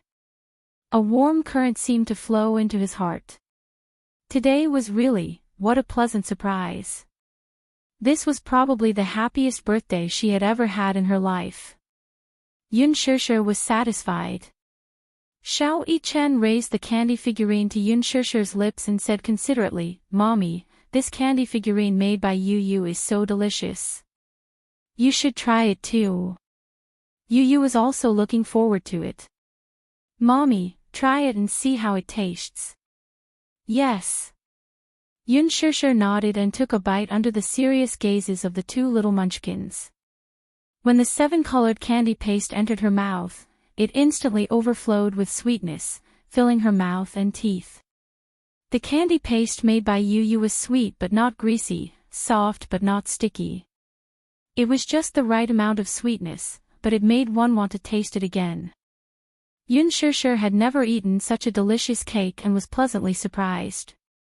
"It's so delicious," she said honestly. "Yu, how did you come up with it?" "I bought a baking book and learned a little from it." After pausing for a moment, Yu said proudly, "However, Mommy's candy figurine wasn't learned from the book. I created the rainbow candy paste myself. It's really great." Chapter 1625. When Yu saw this, he was naturally happy. He could tell that his mommy was enjoying the birthday present that he had specially prepared for her. "Mommy, is it delicious?" "It's delicious." Xiao Yichen was the first to reply. Yu glanced at him. "Humph. Greedy little kitten, I didn't ask you." Yun Shishir was delighted. She bent down and hugged him. Yu, the cake you made is delicious. Can you make it for Mommy next time?" "Mommy, you're a greedy little kitten too." Although Yu sounded arrogant, he couldn't hide the joy on his face. He licked his pink lips and asked bashfully, then, "Mommy, do you like the birthday present that Yu specially prepared for you?" "I like it." Yun Shishir answered without hesitation. When Xiao Yichen heard this, he leaned over and said, "Mommy. Mommy. Then, do you like the birthday present that I made?" "I like it very much too." Yu and Xiao Yichen looked at each other. The 2 little guys seemed to be fighting over this. Sparks flew in the air. The 2 squishy little balls looked at her and asked in unison, "Then whose present does Mommy like the most?" Yun Shishir was stunned. She looked at the 2 children blinking their big, watery eyes at her. For a moment, she couldn't make a choice. She liked the presents that the 2 children had given her a lot. She couldn't tell which one she liked the most. She was very touched. However, the 2 little lads seemed to be fighting for her attention. They insisted that she pick one. She really couldn't pick one. Suddenly, Yun Shishir had an idea. She raised her hand and flashed it in front of their eyes. Mommy still likes Daddy's present the most. Yu and Xiao Yichen looked at her hand at the same time. They saw a dazzling diamond on her ring finger. It was Dairy Ring's rare pink diamond. It was extremely eye-catching. Yu had seen this custom-made diamond ring in a magazine. It was worth 8 figures. Pink diamonds were very rare. A 1-carat pink diamond was even more precious. When Xiao Yichen heard this, he immediately looked at Mu Yaja indignantly. He pouted and said unhappily, "So this is what Daddy prepared." "How cunning." Yu asked, "Did Daddy propose to Mommy?" Yun Shishir smiled and nodded. "Yes." Yu felt an inexplicable bitterness in his heart. He nervously grabbed Yun Shishir's wrist and asked anxiously, "Then, what about Mommy?" "Mommy, did you agree to Daddy's proposal?" He had originally thought that his daddy had prepared a huge sum of money for his mommy to book the entire fairy tale valley and prepare a grand and romantic birthday party for his mommy, just like in fairy tales. Who would have thought, the real gift that Daddy had carefully prepared was actually a proposal. For a moment, his feelings were complicated and he didn't know how to describe them. He was happy for his mommy, but he also felt an inexplicable bitterness and melancholy. He had clearly been looking forward to his daddy's proposal for a long time. He had also sincerely hoped that his mommy and daddy would be together forever and happily ever after. Why was it that after his wish came true, he felt a little worried and bitter? Yun Shishir glanced at Yu. His pink lips were gently curved. He was clearly smiling, but it was not sincere. It was as if he was forcing himself to smile. Yun Shishir was stunned for a long time. Then, she slowly nodded and said gently, "Mommy agreed." Yu's mind went blank. His eyes flickered slightly. Mommy was getting married. Chapter 1626. He didn't know if he should be happy or worried. There was a sense of disappointment in his eyes that shouldn't be there at his age. Yun Shishir's smile froze when she saw his complicated expression. She looked at him and didn't know whether to laugh or cry. This little guy, why did he look so disappointed and melancholy that only a father would look when his daughter was getting married? She didn't know why, but when she saw Yu's expression, she felt an inexplicable heartache. This child probably couldn't bear to part with her. At the same time, he was worried that her marriage wouldn't be perfect and blissful enough. Or perhaps, he was worried that that man wouldn't be able to give her the greatest love. Yu, are you unhappy? Yun Shishir probed carefully and lowered her voice. Yu immediately shook his head. No. Mommy, don't think too much. In fact, Yu's disappointment wasn't because he couldn't bear to part with her. It was because he was afraid that his daddy wouldn't be like him, who would accept his mommy unconditionally and treat her like the apple of his eye. He was selfish. He hoped that his mommy would receive the greatest love in the world. He was also conceited. He thought that the only person who could give his mommy the greatest love in the world would be him. As a father, he approved of Mu Yaja. But as her husband, he still held a skeptical attitude. However, he was conflicted and a little happy. Mommy was going to get married. In the future, they would no longer be lonely as a family of 4. At this thought, Yu's lips curved into a smile. He looked up and his twinkling eyes were bright and beautiful, as if there were countless twinkling stars hidden in them. Mommy, Yu. I'm very happy. Mommy is going to get married. Yu will definitely make Mommy the most beautiful bride in the world. When Yun Shishir heard this, she couldn't help but tear up. Yu's intentions were incomparably precious. More precious than any treasure in the world. She hugged Yu emotionally and kissed his pink cheeks. Thank you, Yu. Mommy, don't say thank you. Yu's tone was a little reproachful. She looked at her and laughed. Mommy's happiness is Yu's happiness. Mommy, I wish you the best. With that, his lips curled into a smile as he suddenly grabbed her hand and led her to the front of the man. He then raised his head to look at him. "Daddy, hand." Yu ordered like an old man. Muyaja couldn't help but laugh a little. Looking at this overly precocious child in front of him, he secretly laughed in his heart, but his face was very serious. He obediently stretched out his palm. Yu held Muyaja's palm with one hand and grabbed Yunshusher's hand with the other. With a solemn expression, he carefully placed Yunshusher's hand in Muyaja's palm. "Daddy, in the future, you must protect Mommy well. This is what you promised me. You must cherish her for the rest of your life." Muyaja smiled and looked at Yu's face. He said very seriously, "Okay, I'll definitely do what I promised you."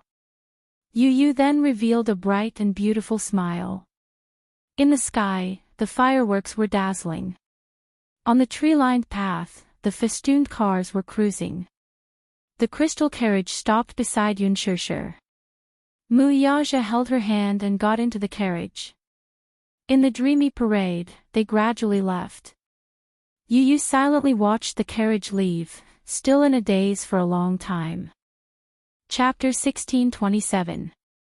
He poked his head out and saw that Yu's eyes were slightly wet.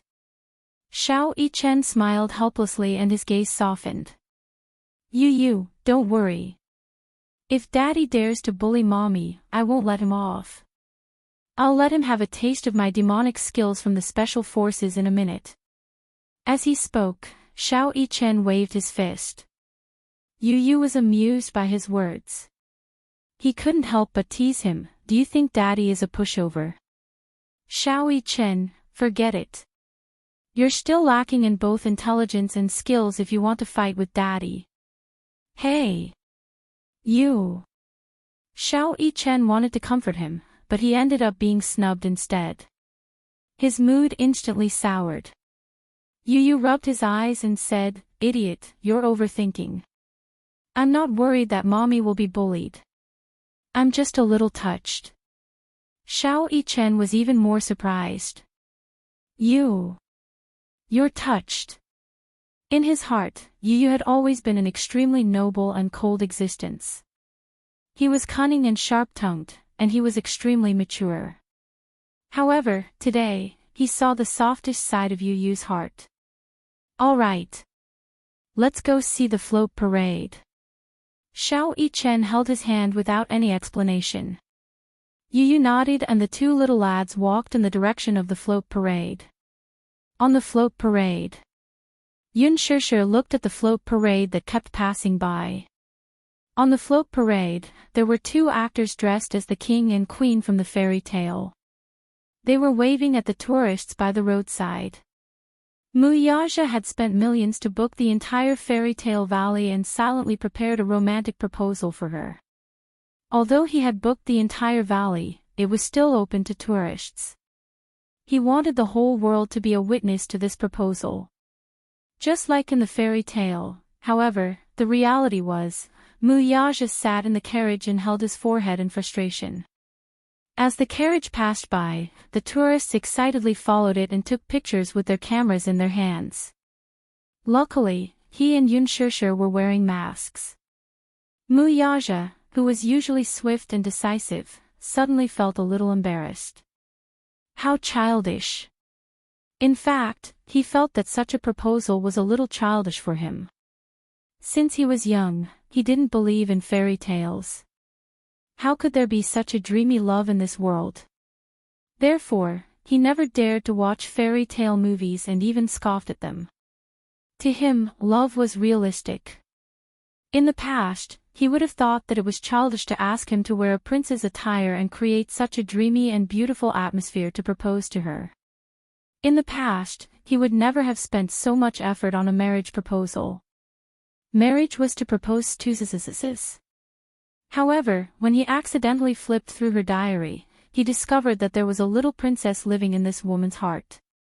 Moreover, she had a beautiful fantasy about the fantasy of fairy tales. It was just that she never mentioned it. The diary was written in elementary school. She probably felt that people would laugh at her if she told them about her dream. However, every girl wished to be a princess. At least a princess in the eyes of the man she loved. She wanted to be protected and doted on for the rest of her life. Therefore, he wanted to fulfill her dream of being a princess and give her a memorable and romantic proposal. Chapter 1628. But, sigh, Muyaja sat in the carriage, his body tense.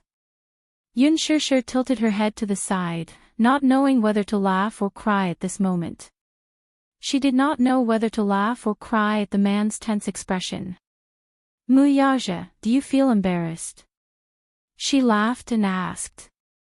It was indeed a little childish for such a noble and cold man to wear a prince's suit and sit in such a childish crystal carriage.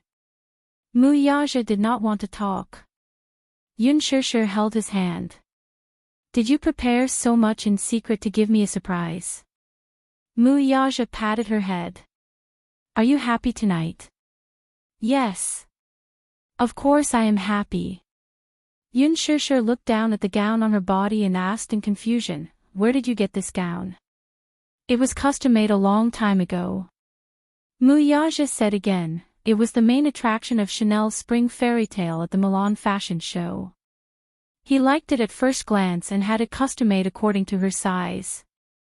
Yun Shirshir was so touched that she could not speak. Sometimes, Yu and Muyaja, this father and son pair, really had a strong similarity.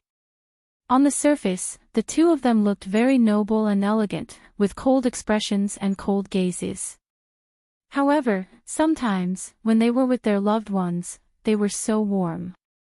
Muyaja really warmed her heart this time. Muyaja, Yun Shirshir held his arm and blushed shyly. I love you, Muyaja lowered his head and looked at her. His eyes were full of love. The night scene was charming and the stars were bright. Yun Shirshir looked out of the window and felt very satisfied. At the side, Muyaja saw that the night had turned cold. He took off his jacket and draped it over her shoulders. Hugging her shoulders, he asked, have you finished filming for today? At the mention of this, Yun Shirshir's expression darkened. She sighed and replied dejectedly, no. I didn't perform well today, so I was scolded badly by director Gu. You didn't perform well? Muyaja asked suspiciously, not in good condition. Yes.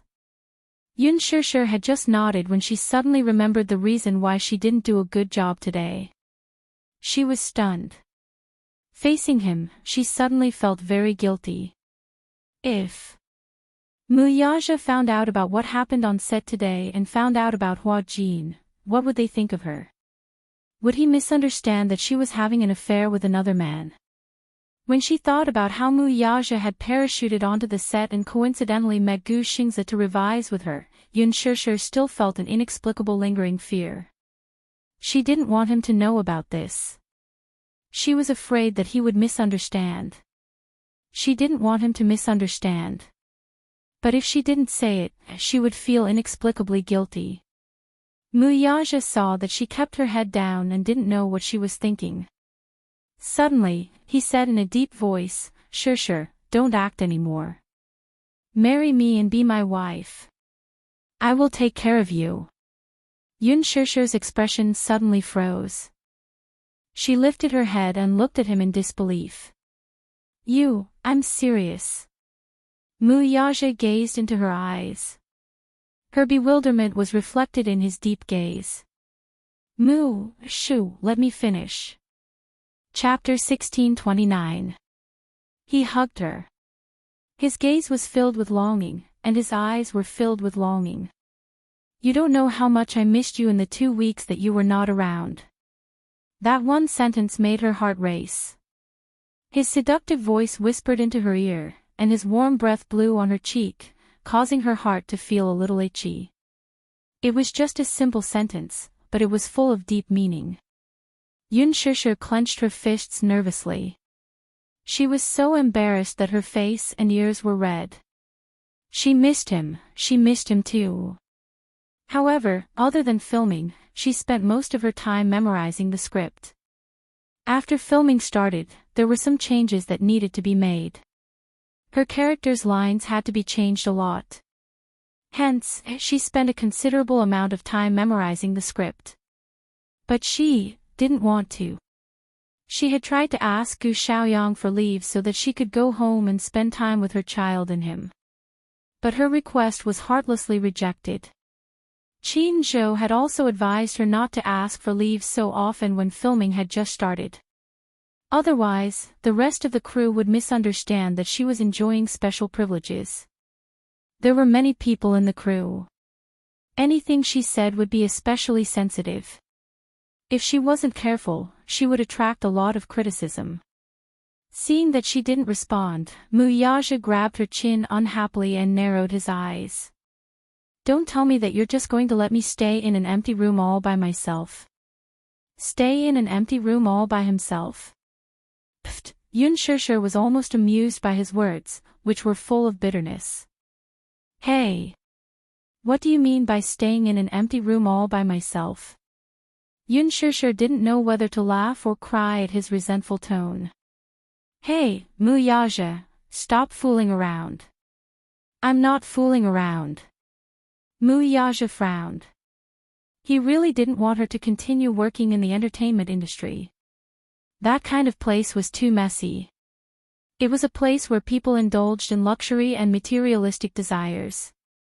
Regardless of whether they were men or women, it was a place where people abandoned all restraint. Although the entertainment industry was called the entertainment industry, what was it actually? It was just a backyard for the capitalists, a place for the rich and powerful to enjoy and play as much as they wanted. It was no longer that pure. In this day and age, those who could make a name for themselves in the entertainment industry were all backed by rich people. On the surface, it looked like a game between celebrities. In fact, the ones who were really playing the game were the capitalists behind them. She liked acting, that was fine, but he didn't want her to treat it as a career. Previously, he had thought that since she liked to perform, even though he didn't like her entering the entertainment industry and pursuing such a career, as her man, he shouldn't interfere with her. He should give her the greatest freedom to a certain extent. But now, he felt that he couldn't do that. If she treated acting as her career, then the time left for him would be greatly reduced. He had been without her for half a month. Without him, he felt that his days were dull and boring. He missed her. No matter if it was his body or mind, he missed her crazily. He was beyond redemption. He missed the days when he hugged her to sleep. Now, whether he closed his eyes or opened them, the side of the bed was empty. The huge room gave people a feeling of desolation. In the past, when she was at home, he would always feel warm whenever he came home. But now, when he opened the door, he felt that the house was a little less lively. It was too cold. Chapter 1630. Yun Shishir's heart skipped a beat. She actually saw an unconcealable loneliness on his face. It was only then that she suddenly realized, so, because of work, because of her neglect, he actually felt lonely. In her heart, a sense of guilt arose spontaneously. However, Yun Shishir was extremely conflicted. On one hand, she loved acting, but she also hated dealing with those foul and unspoken rules in the entertainment industry. On the other hand, she wanted to leave the entertainment industry to accompany him, but she felt that if a woman left her career and only stayed by a man's side, she would be like a beautiful vase and would always feel insecure. From what she knew, a woman also needed a career and needed to be self-reliant. She shouldn't rely on a man to live. Be my wife and I'll take care of you. Probably, in this world, no one would have the infinite confidence to say such a thing like him. She knew that her career might not even be worth a mention in his eyes. To her, she had worked hard to act, stayed up late to memorize the script, and dealt in that extravagant circle. In his eyes, the remuneration she received might not even be worth a minute of his benefits. To put it in a funny and ironic way, all the remuneration she received from acting in Lethal Beauty might not even be worth what he earned in a minute. However, although the remuneration was low, it was in exchange for her hard work. Being able to get the director's approval and be liked by the audience was her greatest satisfaction. Her career made her life more fulfilling. However, if she really left her career, returned to her family, and became a caged canary, she only needed to dress up beautifully and charmingly every day, like those upper-class ladies or socialites. She only needed to take care of her husband and children and surround her husband and children, but she didn't have her own career. Could it be that she would really be happy like that? Wouldn't such a life be too empty? It wasn't that she hadn't considered such a problem. However, she really lacked a sense of security. She didn't dare to use her own life as a stake to gamble her entire life. What if one day, he got tired of her? What if her marriage failed? Then she wouldn't have a career or a marriage. Wouldn't such a life be too miserable? Yun Shishir didn't dare to imagine. Perhaps he had too little confidence in himself. Mu Yazhou looked at her. He didn't know what she was thinking. However, looking at her expression, it was complicated and unpredictable. It seemed that this woman was thinking about something again. He gently placed his palm on the back of her hand. Just as he was about to speak, Yun Shishir suddenly grabbed his hand and looked up with a serious expression. "Ja, can you give me some time?" What time?" Yun Shishir said seriously, "I still don't want to give up my career." "Why?" Mu Yazhou was deeply puzzled. "Shishir, your salary is nothing in my eyes, but I earned it on my own." Yun Shishir emphasized again. "It's not about the amount, it's about my pride." Mu Yazhou could not understand such pride. Chapter 1631. Mu Yazhou's expression changed slightly when he heard this. What kind of logic does this woman have? He said, "This is different." "How is it different?" Yun Shishir stared at him intently and said, "How is it different? Is it because you're a man and I'm a woman? You're the strong one and I'm the weak one. So, as the weak one, I can only give up my right to have my own career and stay at home like those rich ladies, waiting for you to come back. Day after day, boring through each and every day. Is that so?" Mu Yazhou was suddenly speechless.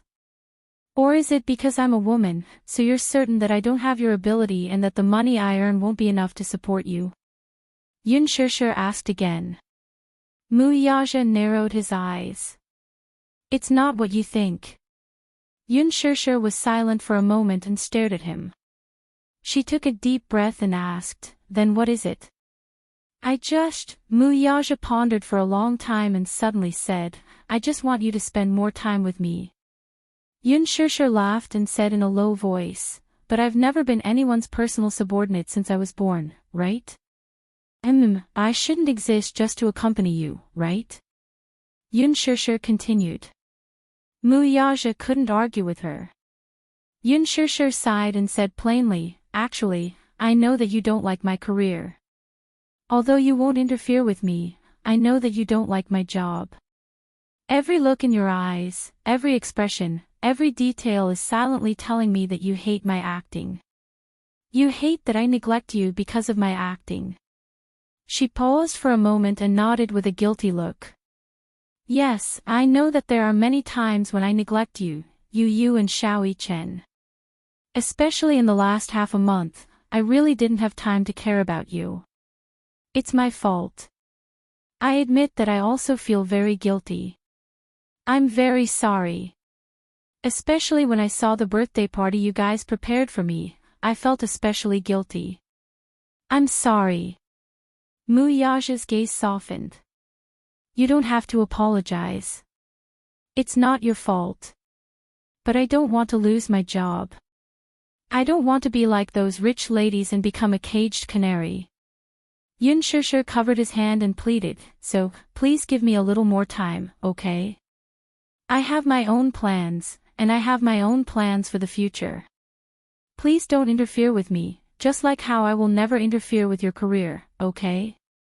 What's your plan? Yun Shishir smiled and said, I want to be a director in the future. Also, I hope to set up my own film and television company.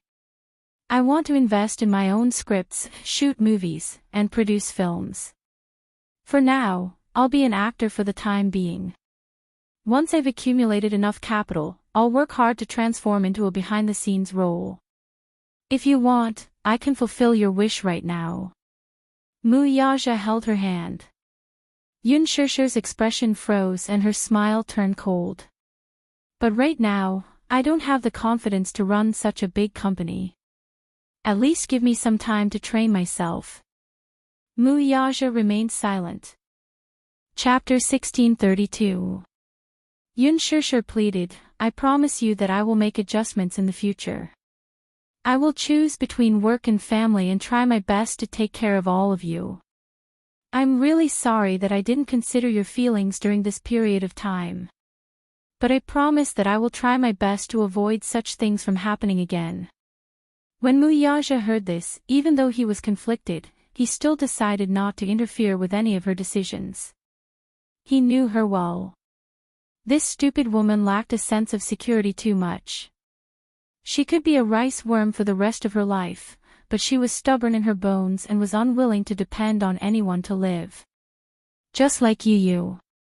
He already had a lot of wealth, but he still hid it from Yun Shishir. Firstly, he did not want her to worry too much about him.